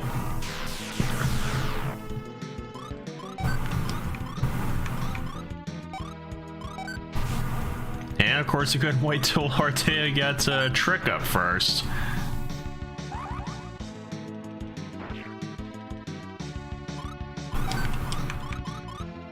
I mean, guy's slow enough as it is anyway, so quit it. Then you got the Mario movie ticket. Nice, nice. Was that the Galaxy Mario movie? I believe is what they're making next. I'll be honest with you, I haven't been to a theater in like several years. Oh, we got him. You ordered Mario movie, the first one on 4K. Nice, nice.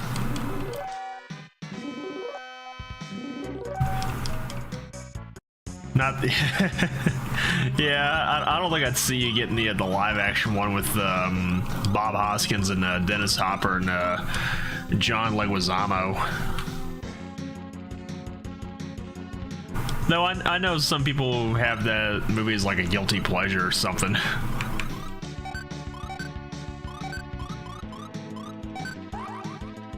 Seen Iron Lung in theater. Yeah, I heard that movie was actually doing really good.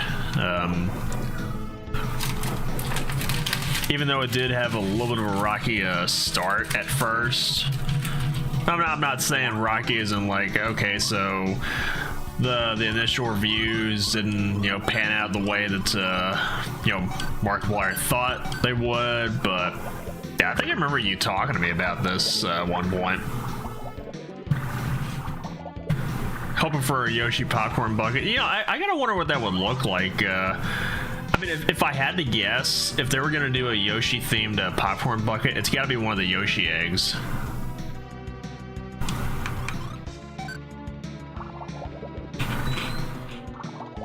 No, you gotta send me a pic? Alright.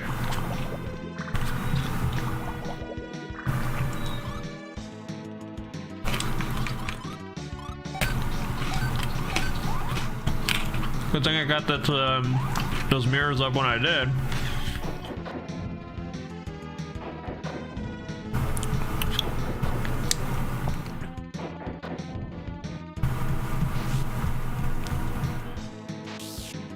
Nice, nice. And these two are gonna lose theirs in a bit.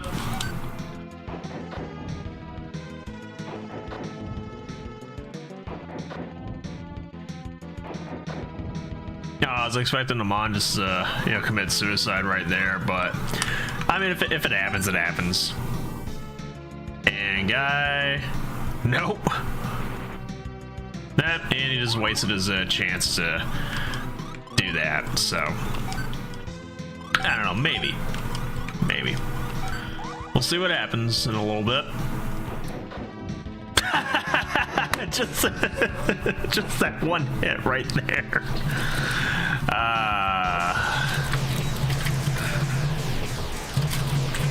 All right, this game's actually going to start out pretty good there. Now, if only I could get the other thing to happen. Probably won't, but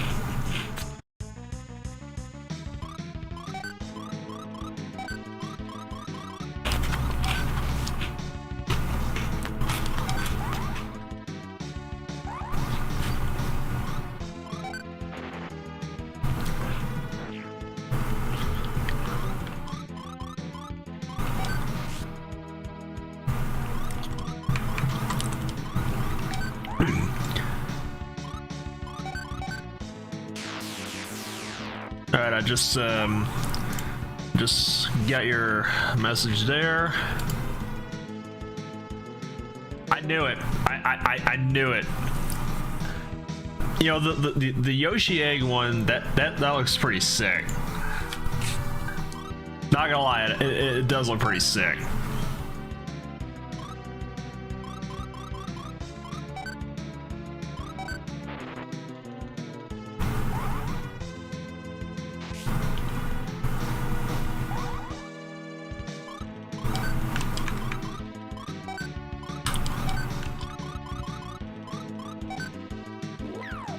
There we go. That's what I was waiting for you to do there. I mean, it only took you a while, but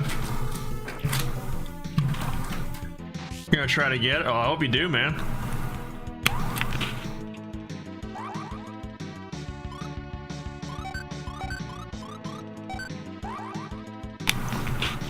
Oh no.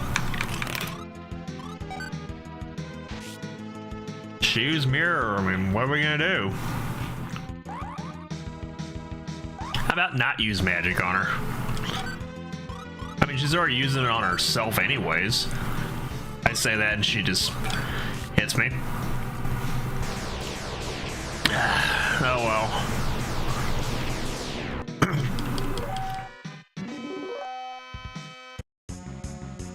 Alright, Slime, you're gonna need your HP back.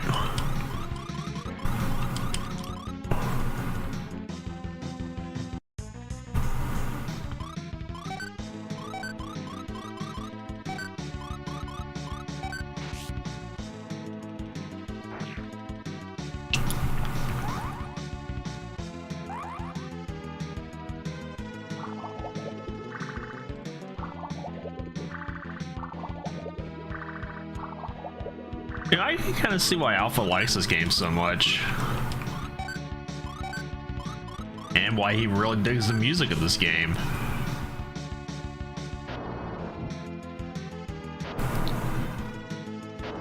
Of course, and he knows when to get those hits in.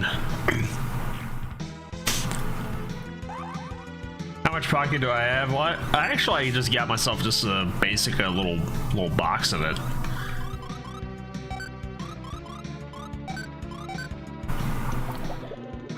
I mean, because that's all I had there. They didn't have, you know, like the bigger boxes of that.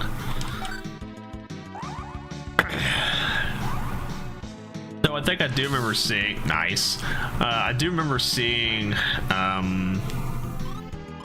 Was it like the bigger things of Pocky?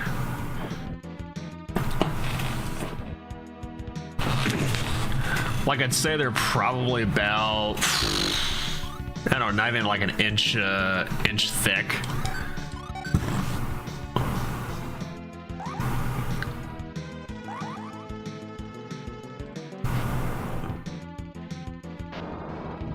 Is this where he's gonna do it?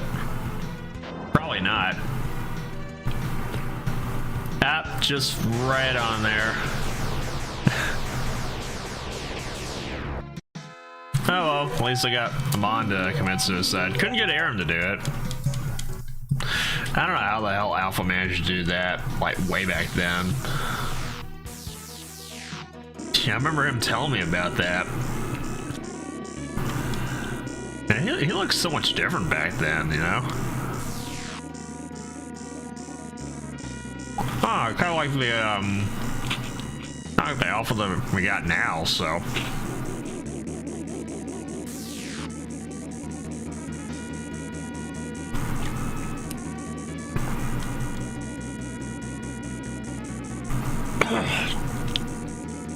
Sorry, I got a little bit of that cookie dust in my my throat there.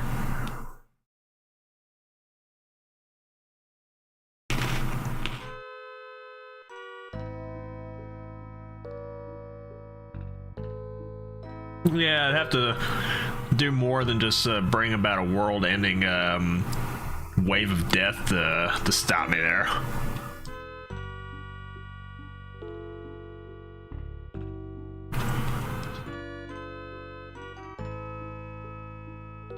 Oh.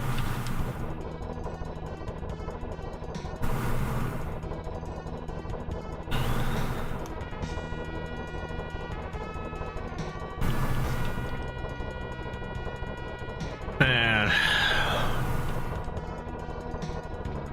You know, I'm just now thinking of, like, I think a long time ago, and by a long time ago, I mean like sometime last year, early last year, kind of dipped toes back into doing, you know, Let's Plays or whatever.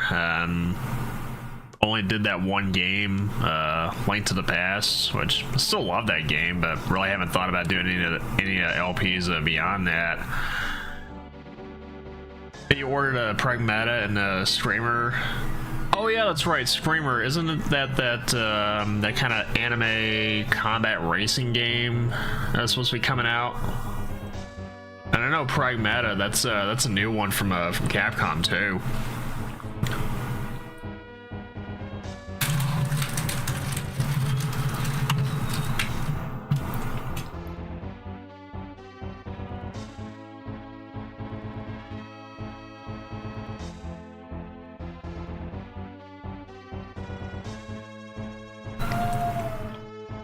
Downside's collector's edition to the Steelbook Walmart edition. As collector's edition is GameStop USA or Amazon EU only. Oh.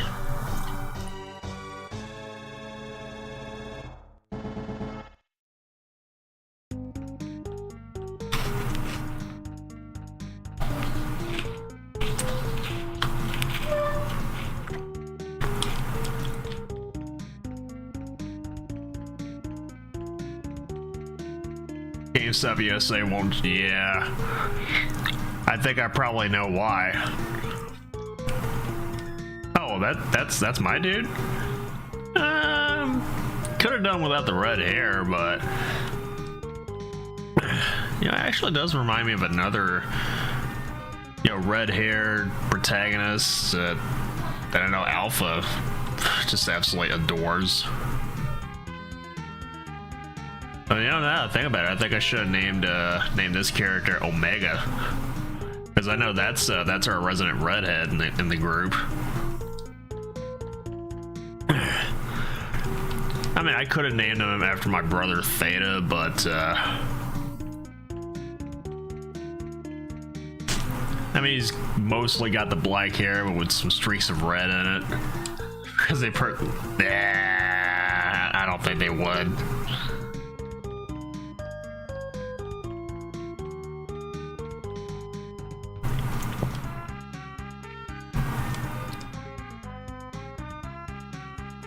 Oh, they're playing tag with each other. Well, at least I had the decency to not run over those flowers there.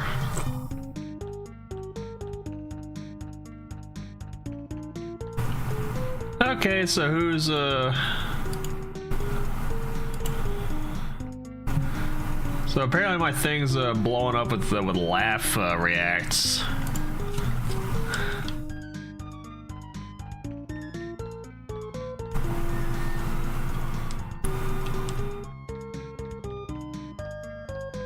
So I guess we ain't doing any kind of training right now.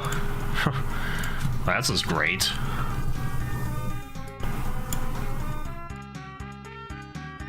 Yeah, I kind of like the music here. It's nice and upbeat.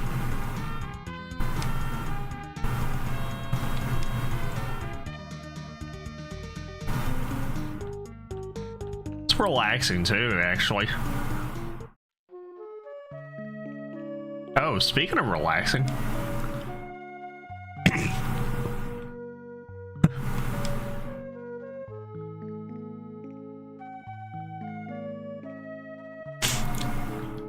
And you know what, this little bit here, I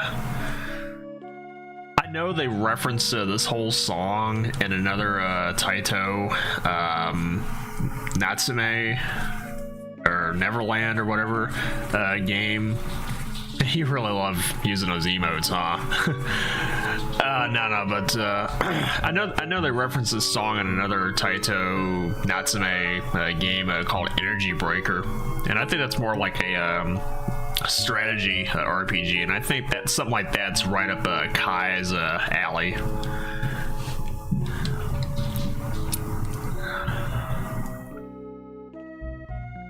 Well, that and actually, I think Kai and Theta they did strategy RPGs, though I think Kai is more of the fighting game type.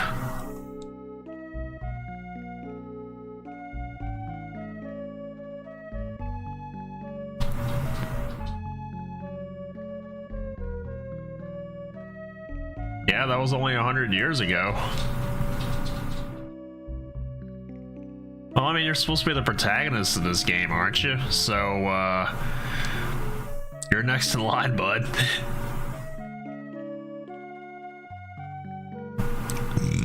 Ugh, excuse me.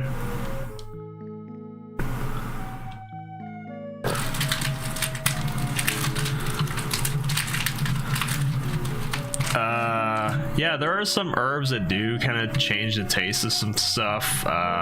It's called seasonings. No. You seen a rip-off game coming that's copying a Pokemon with Power World designs? Okay, so I know people were ripping on Power World, saying that, oh yeah, that's totally a Pokemon rip-off or whatever. And honestly, I think I've only really played Power World for maybe about like an hour. Excuse me. Maybe about like an hour or so tops. And I didn't even get very far into that game. Well, let's put some apples in that cinnamon pie there. Unless that's what it's supposed to be and they just call it cinnamon pie for short. At that point, I just would have just said it was apple pie. Yeah, I could go for some right now. The thing is, I'm actually trying to slim down a bit.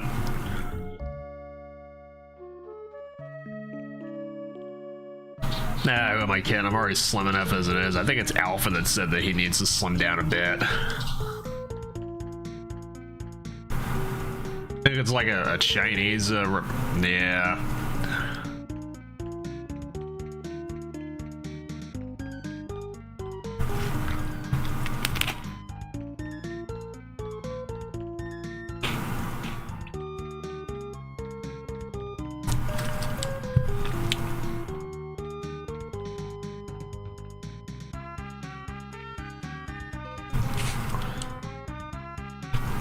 It stole some fan art. Yeah, honestly, I wouldn't be surprised.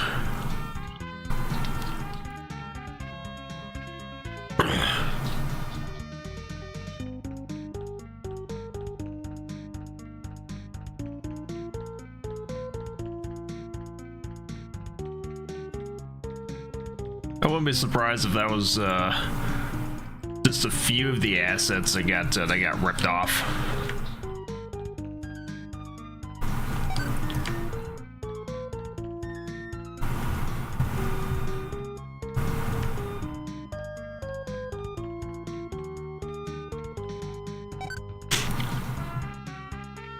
You know, now that I remember, I think, you know, Alpha told me that he actually played this game, well, we actually streamed this game, about, what, 3 or so years ago? 3 or 4 years ago, I think. And yeah, I think I remember watching that back then. Yeah, it was so much different back then, but we'll say it looks so much better now.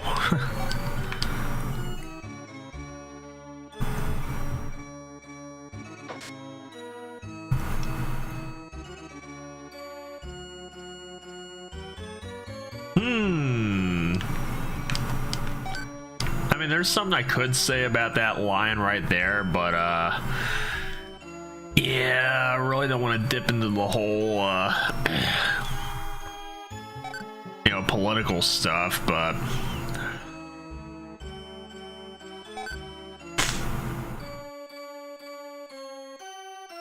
yeah, the whole thing is just an absolute mess anyways. Let's see, thousands showed up at Costco for exclusive. They only had 50 of the. Yeah, I've heard some, you know, crazy stories about no kids in line. I've heard some kind of crazy stories about grown men just fighting each other. Yeah, grown men just fight each other over Pokemon cards or whatever. Yeah, mostly just scalpers. Yeah. That's one of the things that I've heard about. You know, a bunch of scalpers and stuff just doing all that.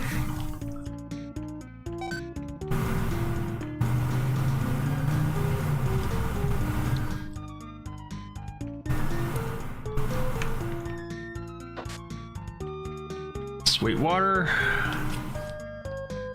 maybe sort of related to a online music instrument retailer.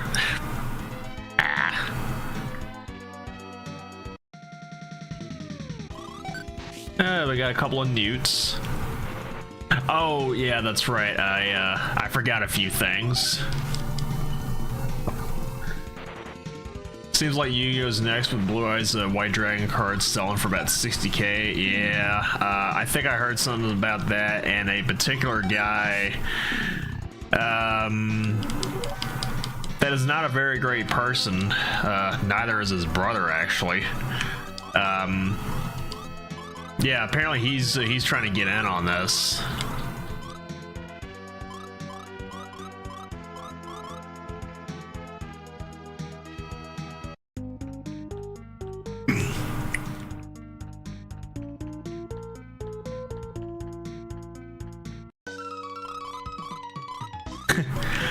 Okay, something about this song in particular. I think there was somebody in the comments, and I know Alpha was asking for some suggestions on some other stuff that he could potentially cover, since I know that's kind of his side thing, on top of just doing all this stuff. Yeah, he already ruined. Yeah, the Paul brothers, or that one in particular.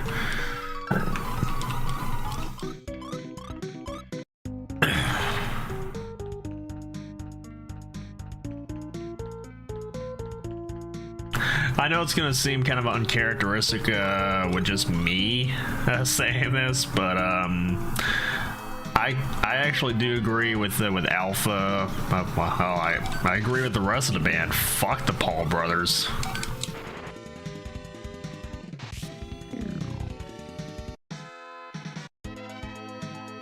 And you know, I really wish that Mike Tyson would have had a lot more self-respect during that one boxing match, because I would have legit paid to see Mike Tyson lay that dude's ass out instead of just throwing the match like he did. And if I remember right, I thought there was another boxer that actually did what Mike Tyson was supposed to have done and just laid him out, just ruined him. apparently people got really upset about that. It was like, oh no way, you're not supposed to do that. You're supposed to just kind of just play with them a bit. You're supposed to, you know, just make it all seem like, you know, this big act or whatever it is.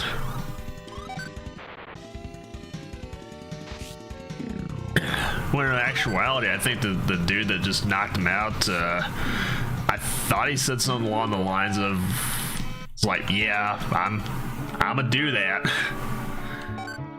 You know, honestly, I would have done the same thing, if I'm being honest with you. And I'm not even a fighting kind of person.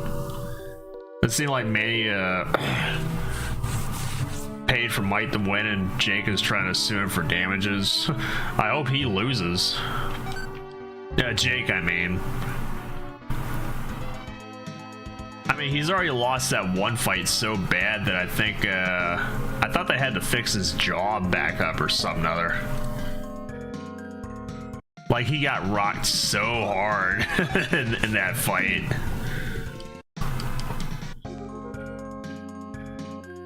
Yeah, suing for losing. Sounds an awful lot like somebody else that we know of. And honestly, fuck that guy too.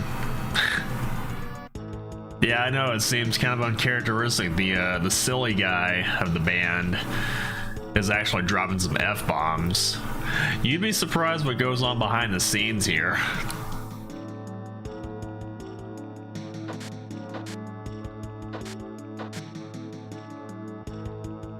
I mean, if anything, I'd probably say, Sigma's got the most foul mouth out of everybody else here. I mean, you'd think that Omega would be just as bad, but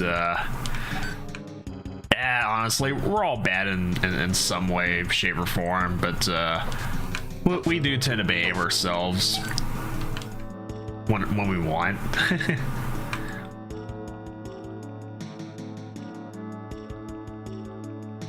Oh, DSP. Oh god, that guy. Yeah, fuck him too. I mean, I wouldn't recommend it, but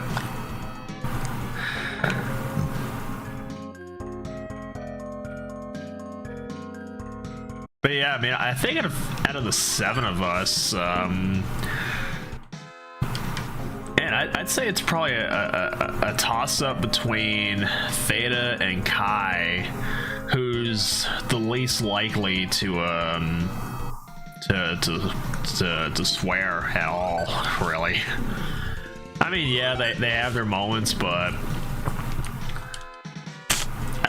no, actually, now that I think about it, I think Kai might be the least likely to like go full on swearing. Nice, we get a healing spell.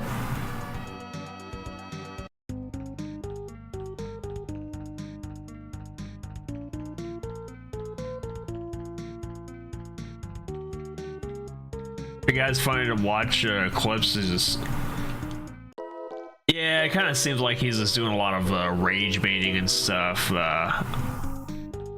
I'm still wondering exactly how he's still going after all the stuff that he's done and all the shit that he's pulled.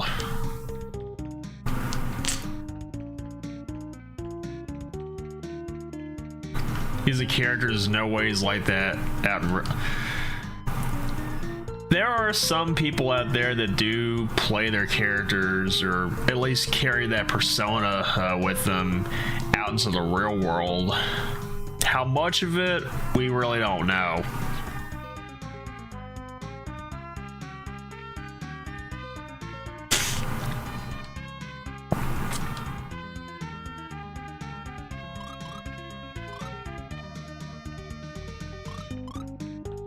People pay to see him fail. Honestly, I'd watch that for free, and even then, I don't want to watch it.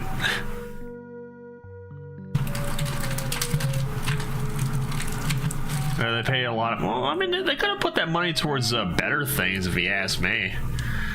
I mean, don't these people have mortgages they gotta pay off, student loans or something or other, rent? It's like they made a Twitch girl. Oh god. the Twitch girls stuff. Ugh.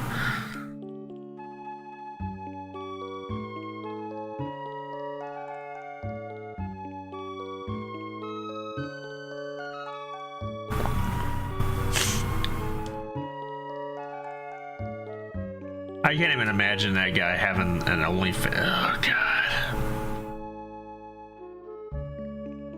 Even this guy has his limits on some of the crazy things that's spoken.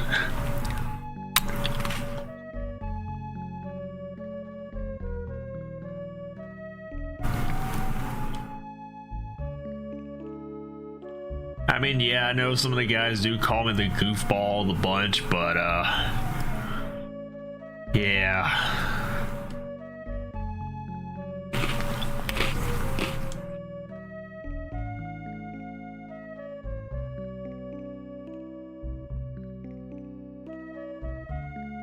But to get that much and still be...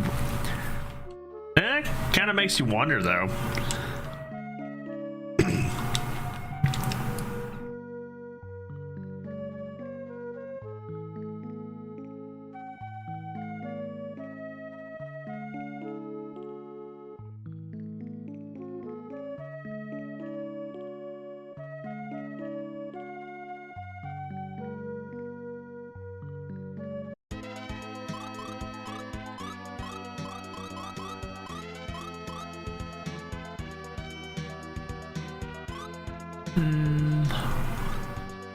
Oh yeah, that's right, there's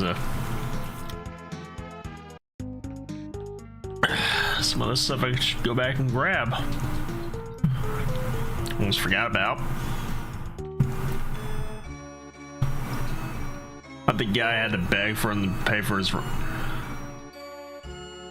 I know this is gonna sound really mean, but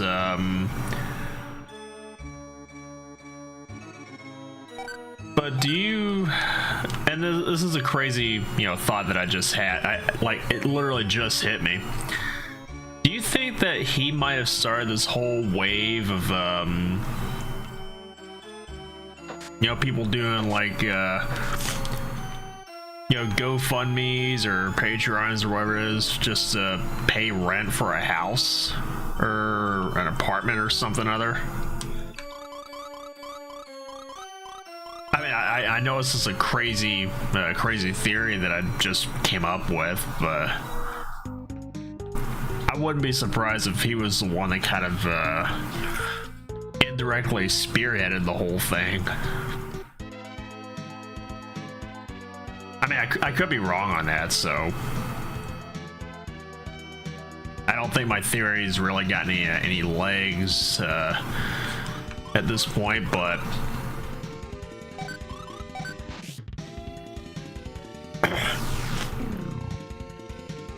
You thinking it's a scam? Yeah, it wouldn't surprise me either.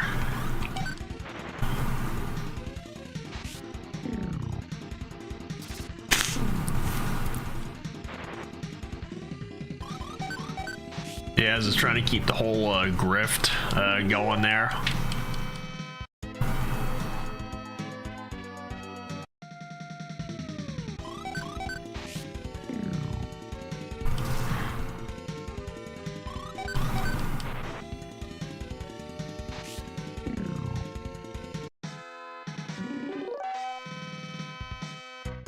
It's like to be that broke and get money and be that bad at games. Yeah.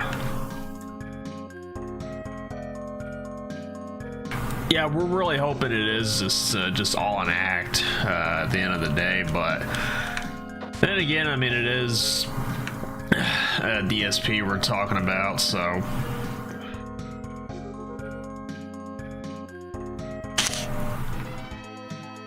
Sorry about the sniffles if you heard any. Yeah, for some reason it's got pretty cold over here.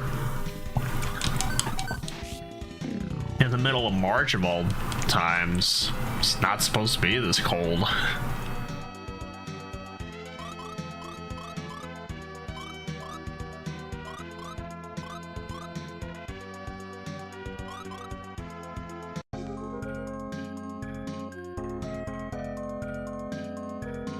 I'll get to you in a minute. does one thing, is threatens to stop streaming, gets money from... Oh, review to... Honestly, I don't even know what happened to that guy.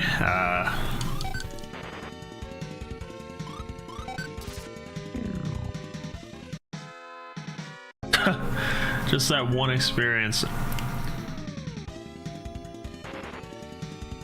Named himself from Rich tomorrow to RTE to... Why?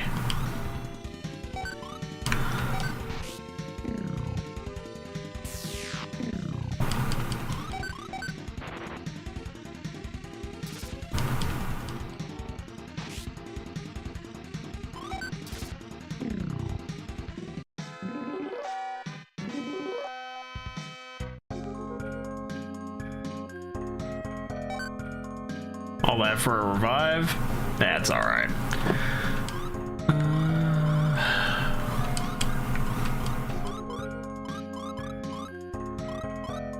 I think it should be okay now.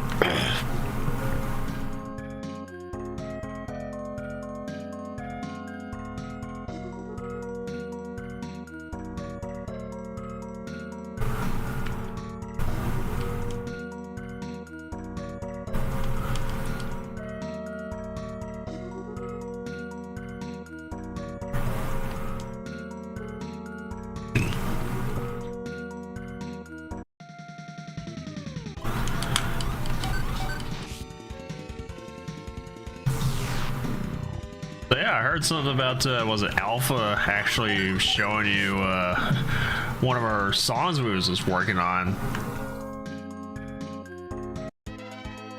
Came back, got popular again, is now doing political content, which gets old and comes off as pretty yeah.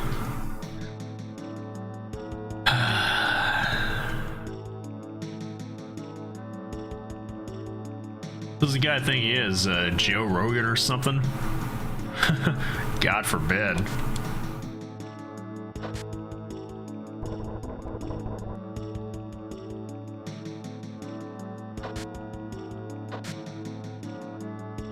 Honestly, I really don't know anybody who even takes that guy seriously either.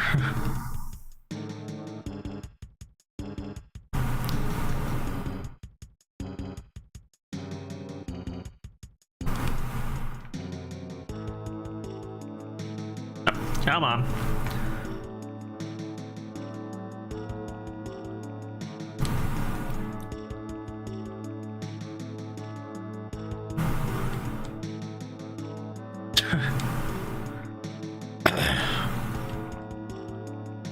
Hey there, Lila. Doesn't have quite the same ring as Hey There, Delilah. I'm pretty sure everybody's heard that song in some way, shape, or form. And I really don't even listen to that kind of music, to be honest with you.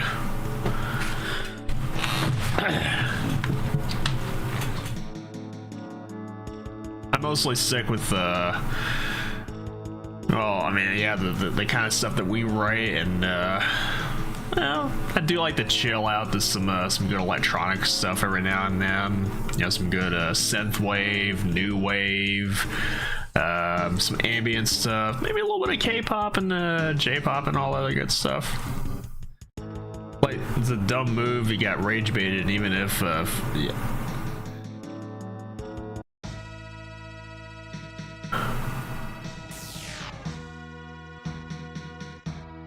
Oh, you think it sounded awesome? Hey Alpha, I think they like it.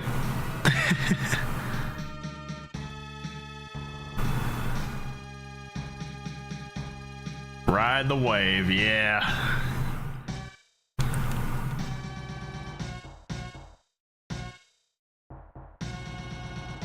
The wave of evil. I just now realized that. I think the theme that's playing right now is supposed to be simply called the wave of evil or something. And speaking of evil, are you evil? Yes, you are. Yeah, I know I ain't gonna be winning this one. Try as I might.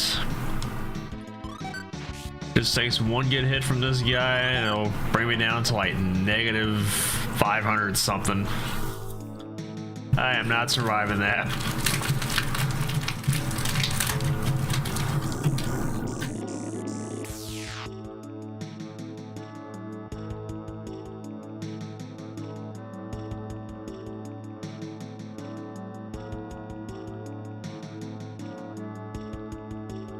Still can't believe you met Max, Dino, and Tony. Oh man, that's yeah, that'd be a dream come true, especially meeting Max and Dino there. Yeah, I know the rest of the guys would be really happy about that.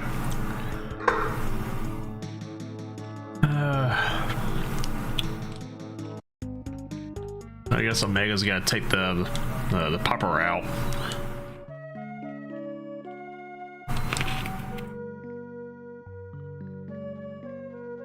Oh, Llama God's not meet and greet. Oh.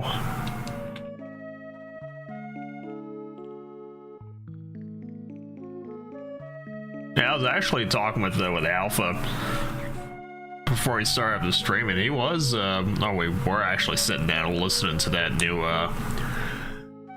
Lamb of God album, and yeah, I thought it was actually pretty cool.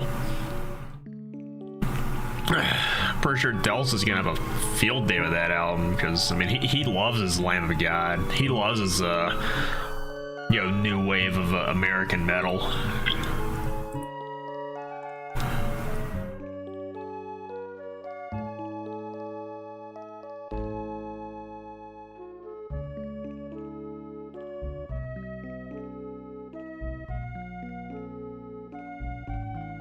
I think it's really cool with this band here that while we do find some common ground with I think I remember you sending some of those pictures like a long time ago.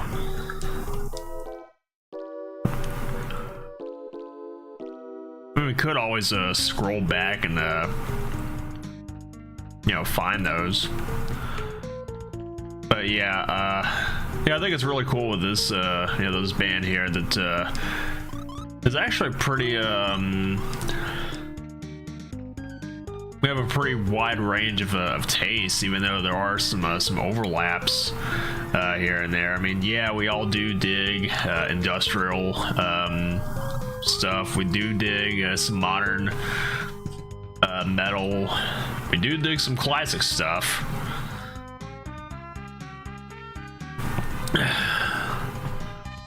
But I think outside of that, we all have our own different tastes and stuff. It kind of gives everybody their own unique flavor, I guess. I know Alpha, he definitely loves like the super heavy stuff. He does love his groove every now and then. Sigma, I know he's definitely more groove. He loves his melodic stuff. The stuff like In Flames, Soil Work, Dark Tranquility. I dig Dark Tranquility, and some Scar Symmetry too. So yeah, I know Omega. Much like Alpha, he digs the really heavy stuff too. Though he's more into like, I guess, the more modern-ish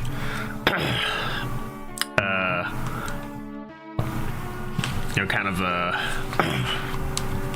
deathcore, death metal stuff. Kai, he likes modern metal, like a lot of the more gentler kind of stuff, like After the Burial, Spirit Box. He does love his shoegazy stuff like Deftones.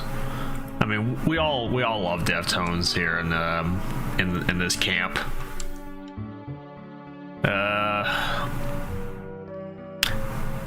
And I guess Delta, he loves groove, he loves progressive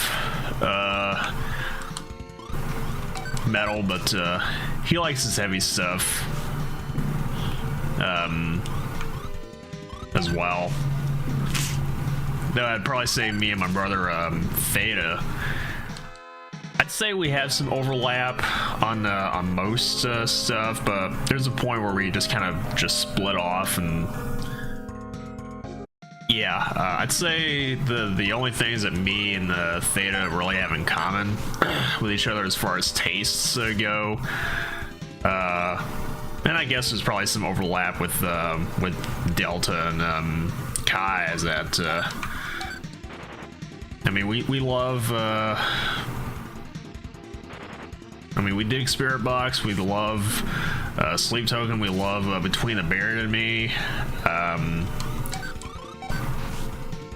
the old Sepultura.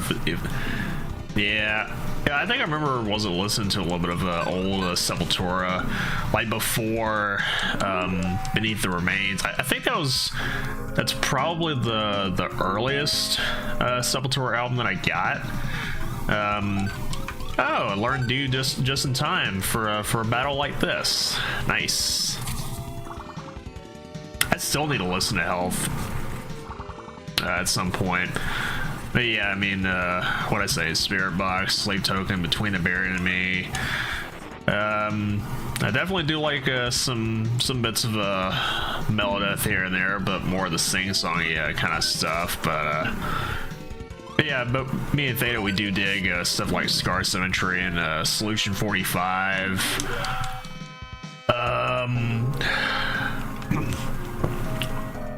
And there's some bits of metalcore that we dig. I know Theta's been jamming a bit of that Lost Souls album, Lore, which I thought sounds pretty cool. I've been digging a lot of Prydian, a bit of a newer band. It's definitely got that more modern metal thing going on. That's kind of what we're getting into, or what we're trying to write, actually.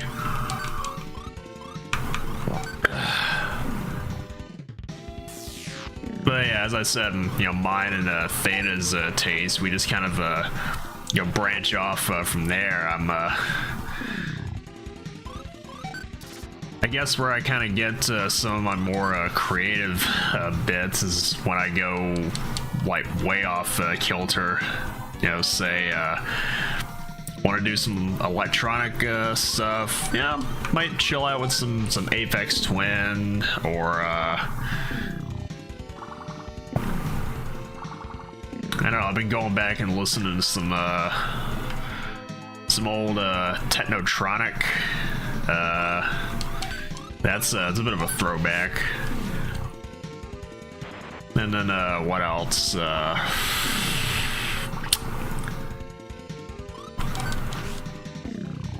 Maybe some bits of new wave here and there. Tears for Fears, Depeche Mode. Classic stuff.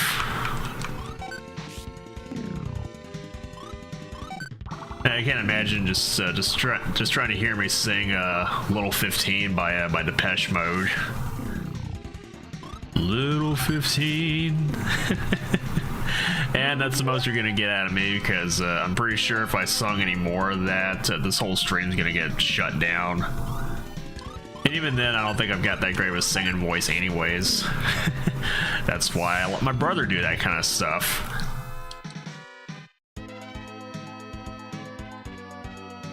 Haven't heard much of Flux because it's more pop rock oriented.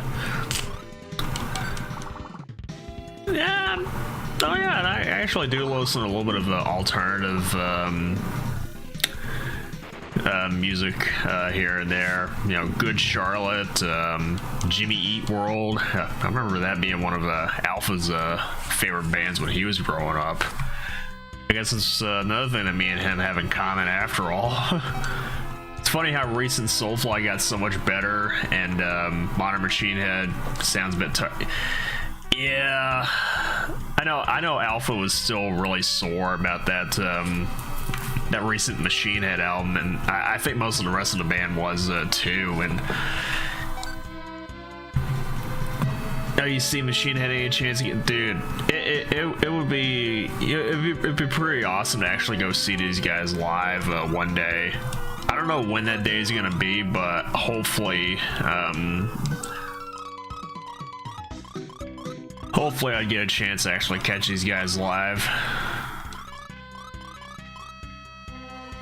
Used to for Devil Driver, but they stopped touring in Canada. Yeah. Now I thought I heard something that there was supposed to have. I think there was supposed to have been like another album in the works by those guys, but I think it had the OG lineup. Though I don't know what they would consider like the OG lineup, as in like the original guys that were there on the self-titled album, or yeah, same with Slipknot. Yeah, hey, we all stand for Slipknot in this band. I mean, it's probably part of the reason why why we got so many members here. We're only like 2 members shy of being a Slipknot worship band. The only thing is we needed to get some masks first, but for Devil Driver, yeah, that's what I heard. Supposed to have been they're supposed to have had something in the works with the OG lineup. Though I really don't know how true that is.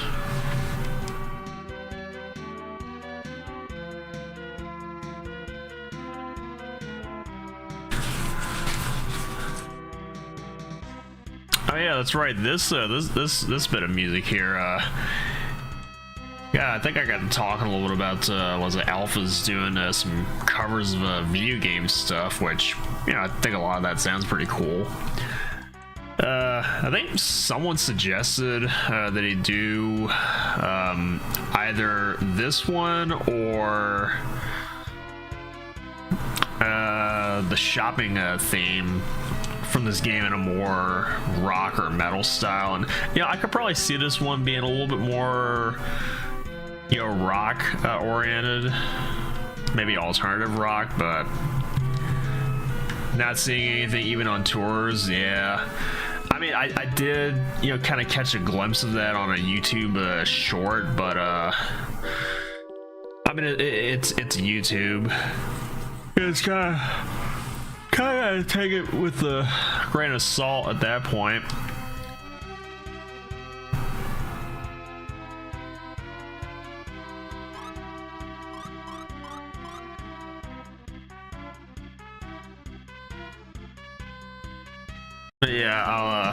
Yeah, I think I'll just go ahead and do this next section and do the next boss, and then I'll probably stop here. I don't know why, I'm just getting kind of tired all of a sudden.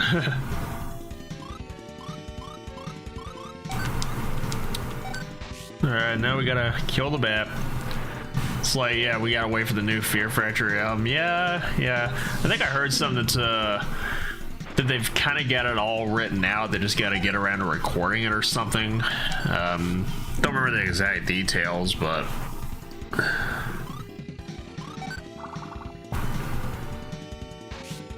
and of course it goes without saying that we all love we all love Fear Factory in this band. I mean, that's probably one of the reasons why we went for the whole industrial thing to begin with, or the whole electronic thing to begin with. Well, those battles are gonna be kind of interesting. I just gotta wait for Lufia to...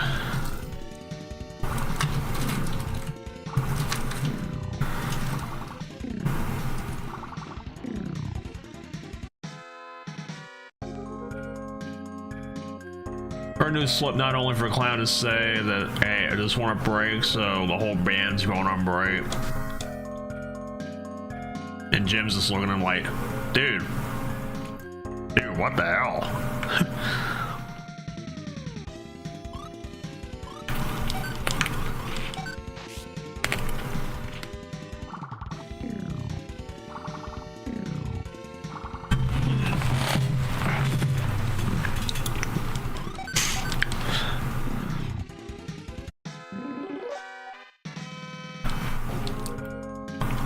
Jim is in the middle of writing the new album, only for them to go on break afterwards. Yeah. I mean, the only thing I did here was apparently Clown and his wife and kids. I think they moved down to, I think it's Palm Springs or something other, someplace down, I assume it's Florida.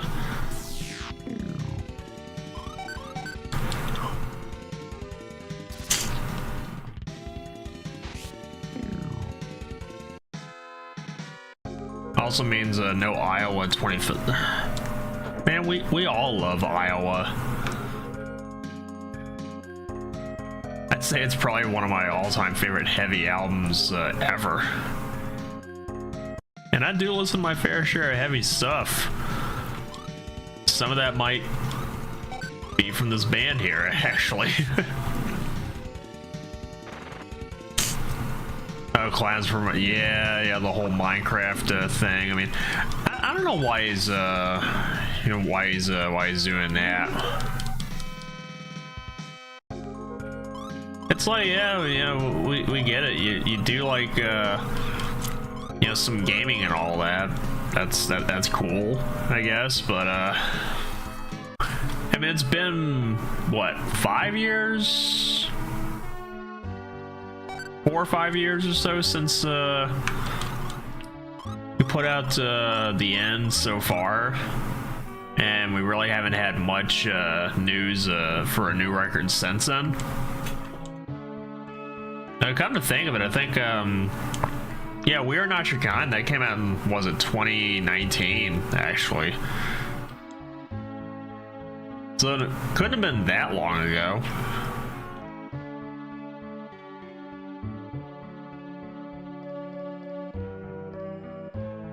Yeah, I gotta say, your hair is looking really, really good for being over 100 years old.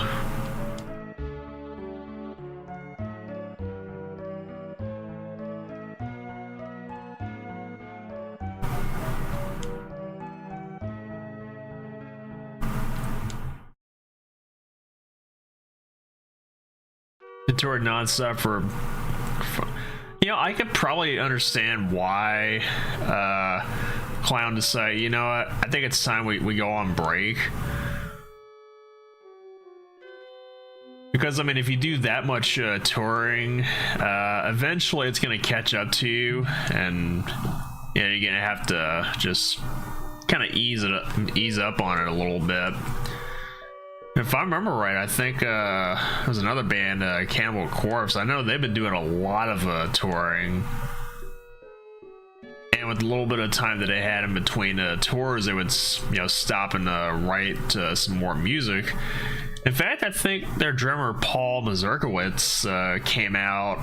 Don't know if it was an interview or a podcast or something. I think it might have been an interview where he said that I think they've only got like one more bit of touring in them before they decide to go on break and not tour for a while.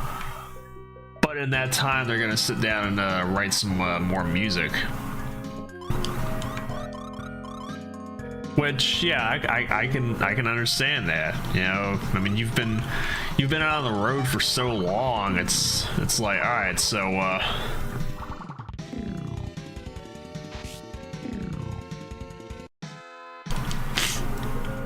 we got to a point where Jim even told management to stop, and he needs to write. And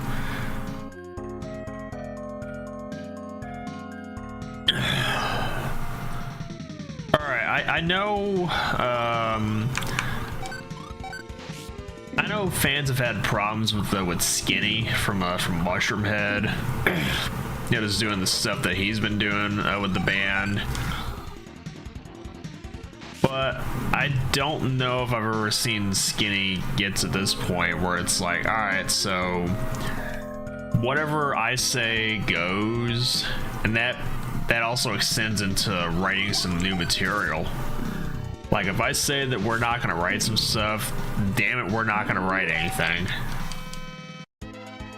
I mean, if you want to keep this band going, you want it to sound, nice and fresh, I'd say just keep writing.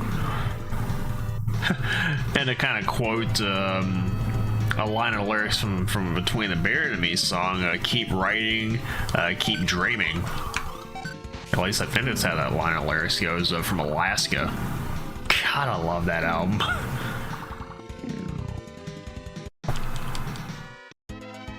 How many mid-airs are... Oh, I've only got 2. He got 2! He got 2!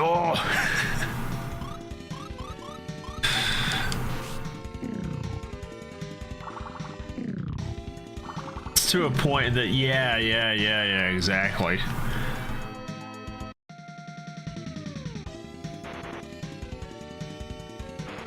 Okay, good. None of them confuse me. And we're out of magic. Almost. Yeah, the overwriting. Yeah. That's another thing, though. And I mean, I understand, you know, bands. There are some bands in there that have like a vault of riffs that just sit there or just lay there dormant for so long. I think there was another band that I know Omega, Alpha, Sigma, and Delta just absolutely love, Whitechapel. I think they said that some of the riffs that they had in some of their newer songs, some of those riffs go as far back as yeah, that was back in like 2012 or something. That is how far back they went.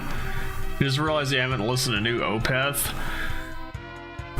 Hey, from what I've heard, or from what I remember, I actually do dig the new Opeth. The fact that Michael's back to growling again, that should tell you pretty much everything you need to know about that album. Yeah, I think that should be okay.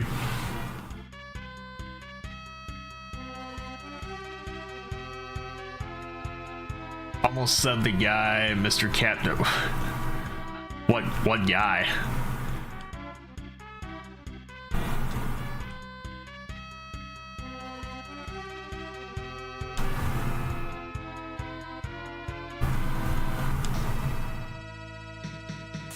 Uh-oh.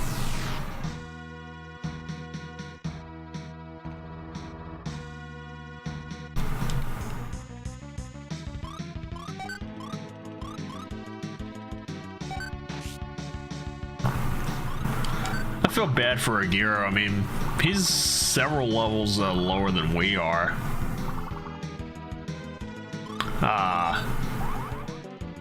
Okay, they're starting to use mirror, so oh, right.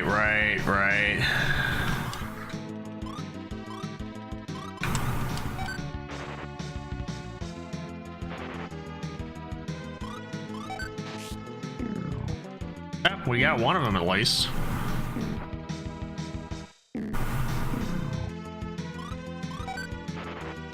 Alright, I think at this point we'll just go all out.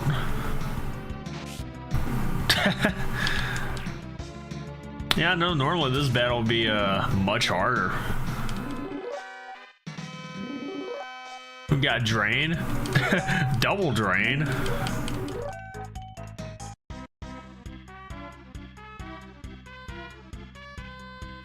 Oh, yeah. And speaking of which, I actually do feel really bad for Ben Diskin. You know, saying that he really couldn't voice Mega Man anymore if he didn't, you know, work under a contract.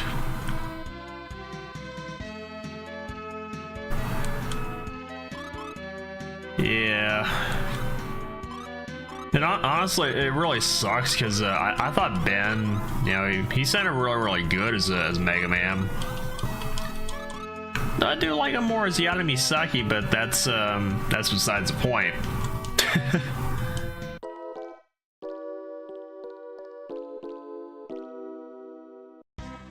I mean, if not for Alpha, I'd say that Yada is definitely husbando material.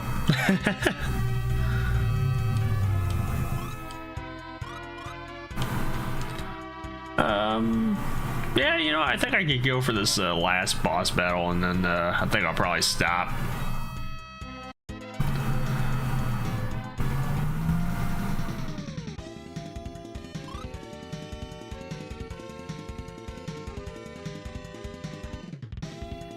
Yeah, I really don't blame him. Sounds like the Capcom really wanted to do right, but didn't want to pay the union.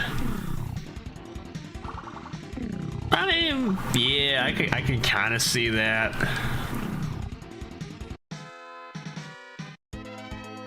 But honestly, with the way things have been lately in the world of voice acting, the last thing that I honestly want to happen, as ironic as this sounds, the last thing I want to happen is I'd wind up playing a game packed with fighting robots who are voiced by actual robots.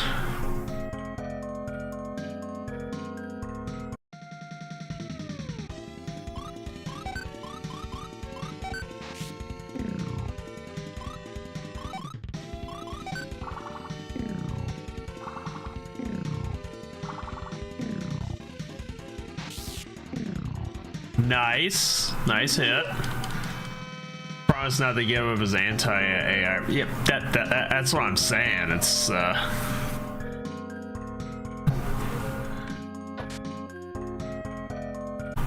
that's what I was thinking of right there. It's honestly, it'd be really shitty if you know, Capcom was like, all right, so we'll let me come in and do some voiceovers for this one character, and we're totally not gonna be using that to steal your voice and likeness and force it into some of our other games, including the one that you're just working on.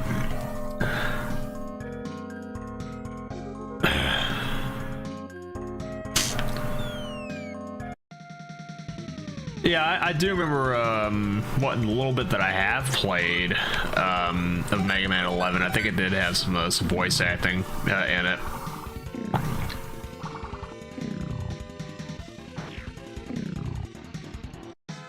I mean, the only role that I do know of is Ben Diskin as Mega Man, but I really don't remember everybody else. But I'm pretty sure that they also had some voiceovers as well.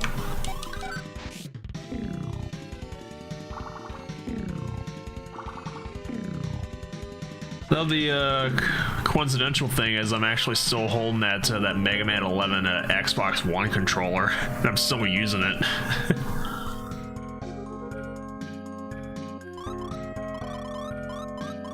I think I'll probably do just both these foul wars unless I get a whole bunch of mid-airs. But you know, in my luck, I probably won't get that much. He said he didn't have time to sue Capcom if they go against his if they go against their word, and they would ruin his trust. They told Union and they slapped a ban on the yeah, I can imagine why he doesn't want to you know, do all that stuff, because I know, yeah, lawyers and lawsuits and all that kind of stuff, they cost time and a lot of money, depending on well, they do cost a lot of money, so yeah, I mean, just wait and see what happens. I mean, it sucks it had to come down to this, but there's always that little bit, maybe. Nice. Yeah, I know one of my other friends, you know, they're a big time Monster Hunter fan, and there was telling me was a couple nights ago about how it seems like that with all the games in their whole catalog, that Monster Hunter is the one that they kind of give the most care to, I guess.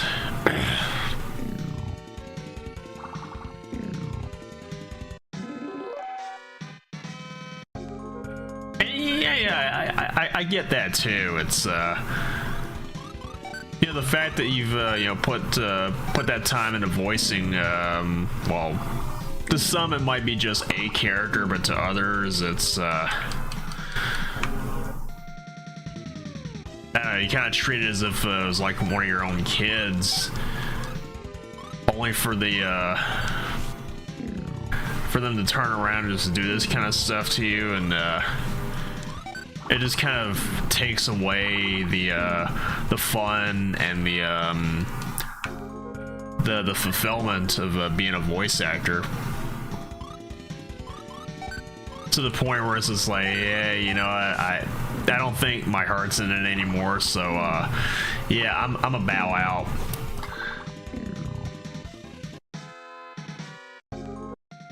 And I don't know if that can also kind of correlate with AI and music in general.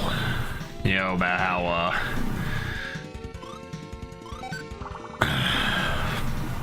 yeah, honestly, just fuck AI in all forms.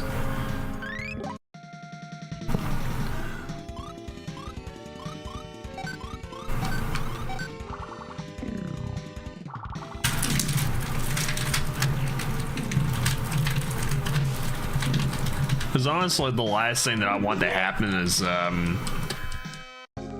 many of those? Okay, we got 5. Probably need a few more, I guess.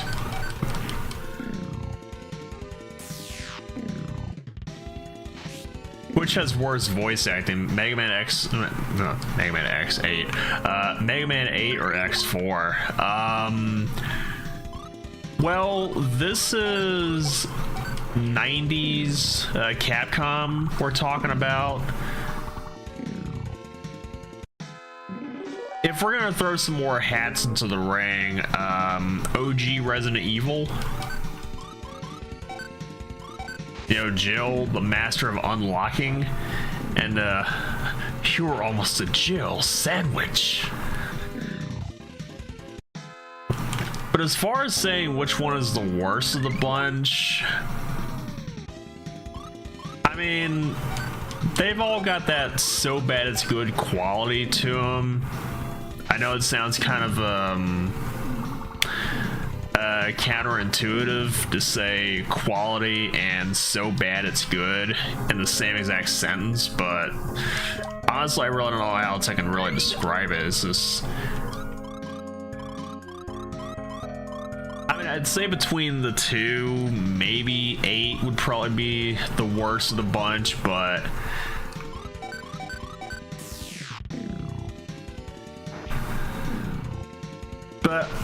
I think both those games, they have their own little things in the voice acting that just makes each one of them stand on their own.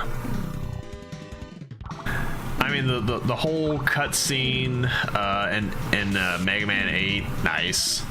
Huh, 86. That's something I actually need to watch at some point. Yeah, that being said, I don't know if I you know, told you. I mean, when it comes to anime, I actually picked up something recently myself. Yeah, I picked up a copy of Wistoria, Wand and Sword. I mean, I think of all the anime that's come out last year, that's the only one. Okay, maybe there's one other one. That's one of the few that I've seen that I actually genuinely like. Mainly because it's not another goddamn isekai. The director's cut DualShock OST is this icing on the shit cake to point out that it's a Tommy Wiseau. Oh my god, Tommy Wiseau. Oh god.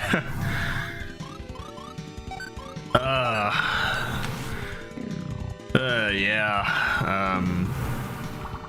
You know, honestly, I mean, if there's one other anime that I'm kind of waiting on right now, I mean, I've already got my copy of Wistoria. I'm just waiting for them to, if they ever do it. And I know it's probably another isekai title that I'm just rattling off here, but I think it's My Status as an Assassin obviously exceeds the heroes. then he just used mirror on himself, and Luffy is gonna take a bit of a hit. Okay, maybe it's not as bad as I thought it would be, but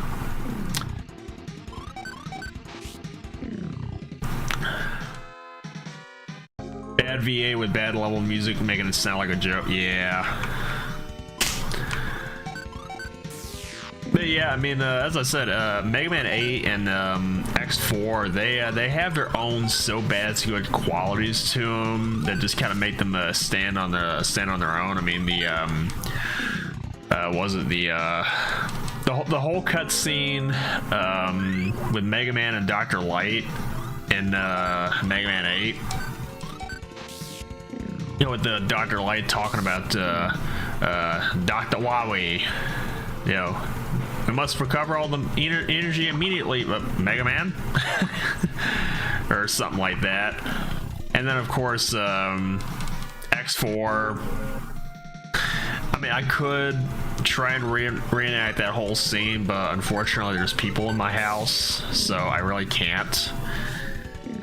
If I tried that now, they'd probably come in here just asking me, like, dude, what the hell's wrong with you? Why are you yelling like that? Why you sound so upset? Because I actually killed this girl and I wasn't trying to. I don't want to say she made me do this, but she made me do this.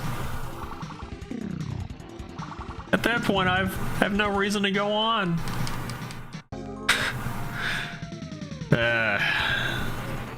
Everybody knows that scene.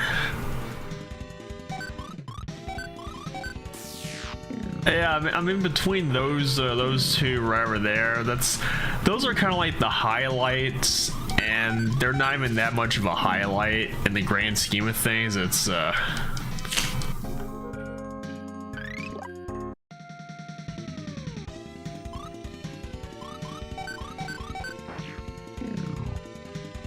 the behind the scenes. I'm assuming it's the director's cut of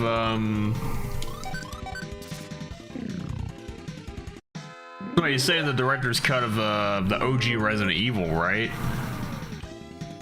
Guy faked being deaf, and he took credit for somebody else's recording, who was also deaf.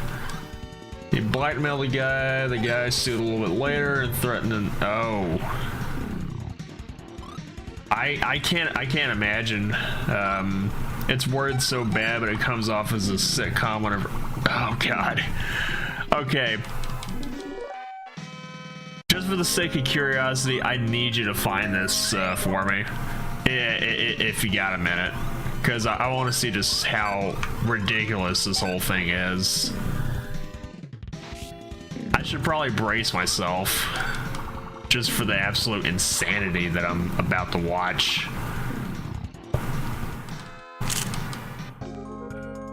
I'll probably do maybe like 3 more battles. And then I'll get out of here and go fight the boss. And of course, none of these are kobolds, but that's alright.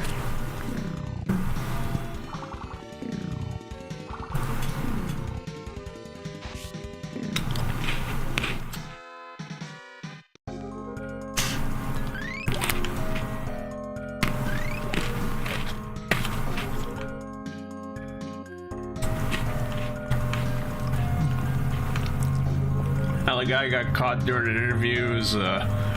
He forgot that he was how the hell do you forget that you're a deaf guy?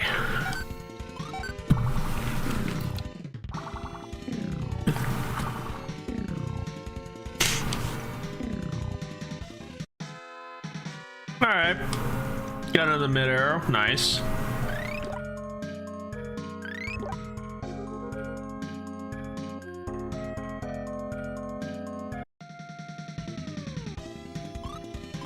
I mean, I know this is gonna sound kind of crazy when I say this, though, but you know, forgetting that you're a deaf guy for some reason, all I can picture is nice. Answering before with sign language. Well, why didn't you keep that going? I mean, Was there some other bits of oh, answering the phone? Oh yeah, that would have been a dead giveaway right there.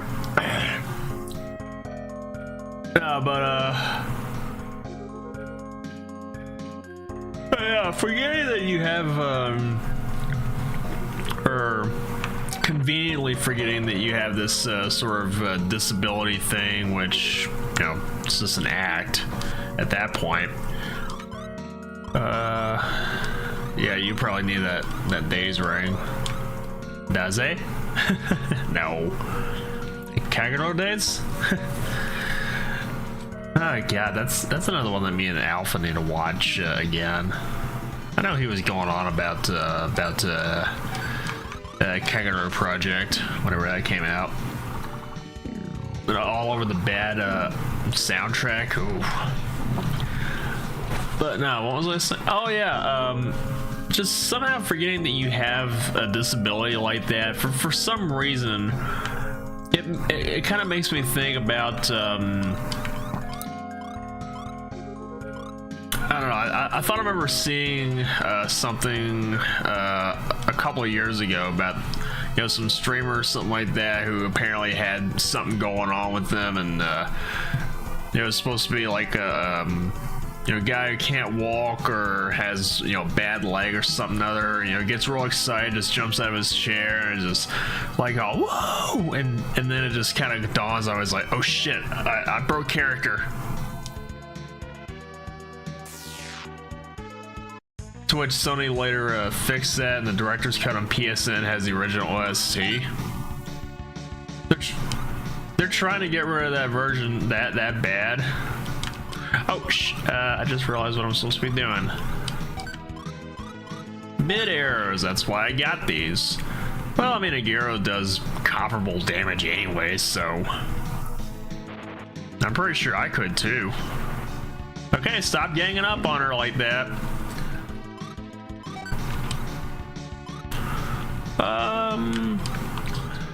I'll go for one more because okay,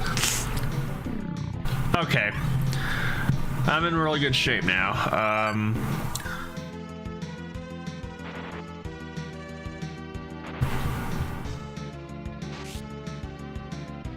Okay, I'm not doing comparable damage, so I'll just go and alright, we're just gonna gang up on him.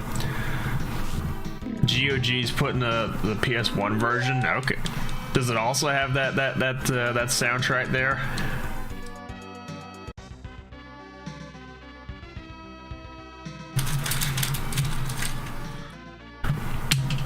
Up. Dropped one of my pocket sticks on the floor. Damn it.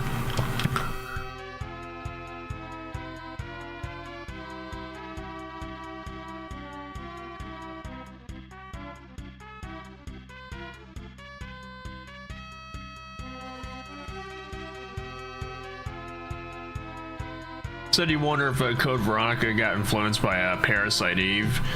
Yeah, I think I remember you saying something about there being some like parallels between Parasite Eve and Resident Evil.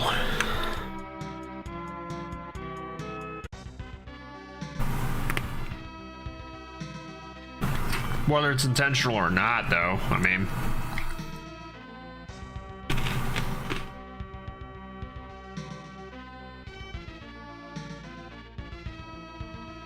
Both having the pyro powers, yeah. Yeah, I remember just kind of hanging behind Alpha as he was going through Parasite Eve, just playing some little tricks with them. That was fun. Yeah, I remember watching some of the stuff that he was going through in that game. That was some crazy stuff right there.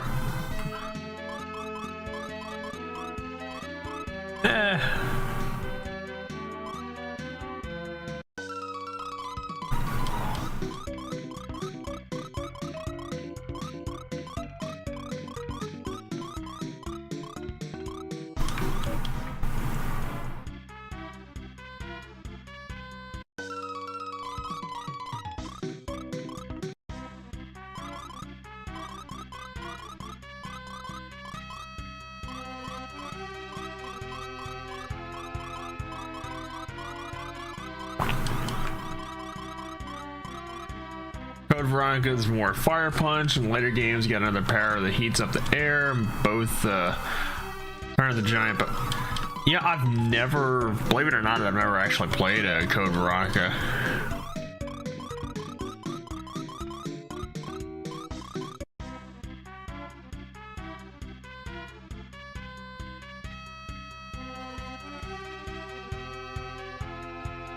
That's a shop I'm looking for right there. Yeah, that should be more than enough for right now. Because I really ain't got the money for getting a whole lot.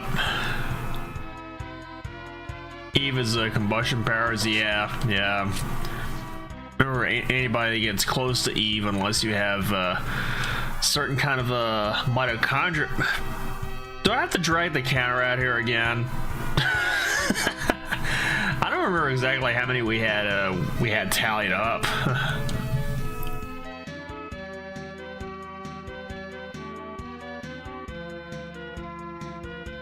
So it's more external versus internal indifference. So basically, Code Veronica's got flamethrowers, and Parasite Eve is more like, you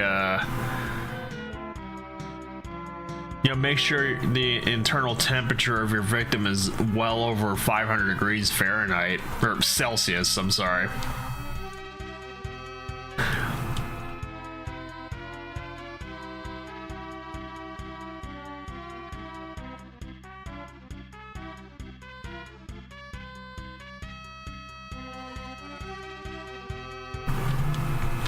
Well, do you now?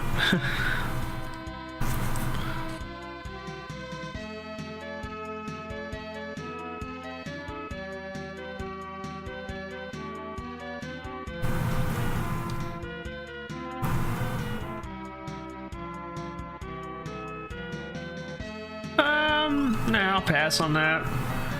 Because I gotta get a gyro back, and, well. Actually, I need to go ahead and save, and then I'm probably gonna get out of here.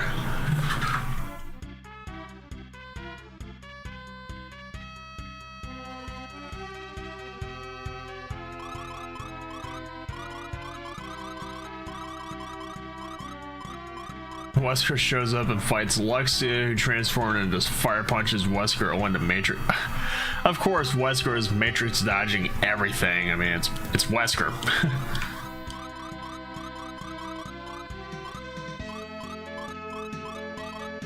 That's what I meant to do.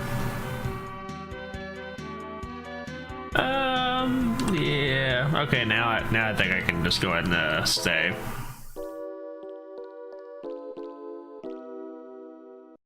All right.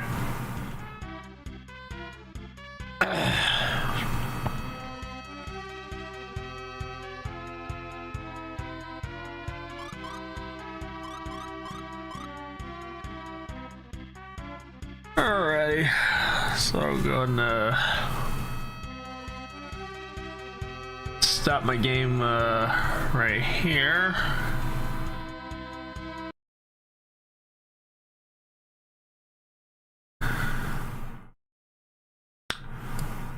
By the time of Resident Evil 5 is just dodging without thought of like air dashing.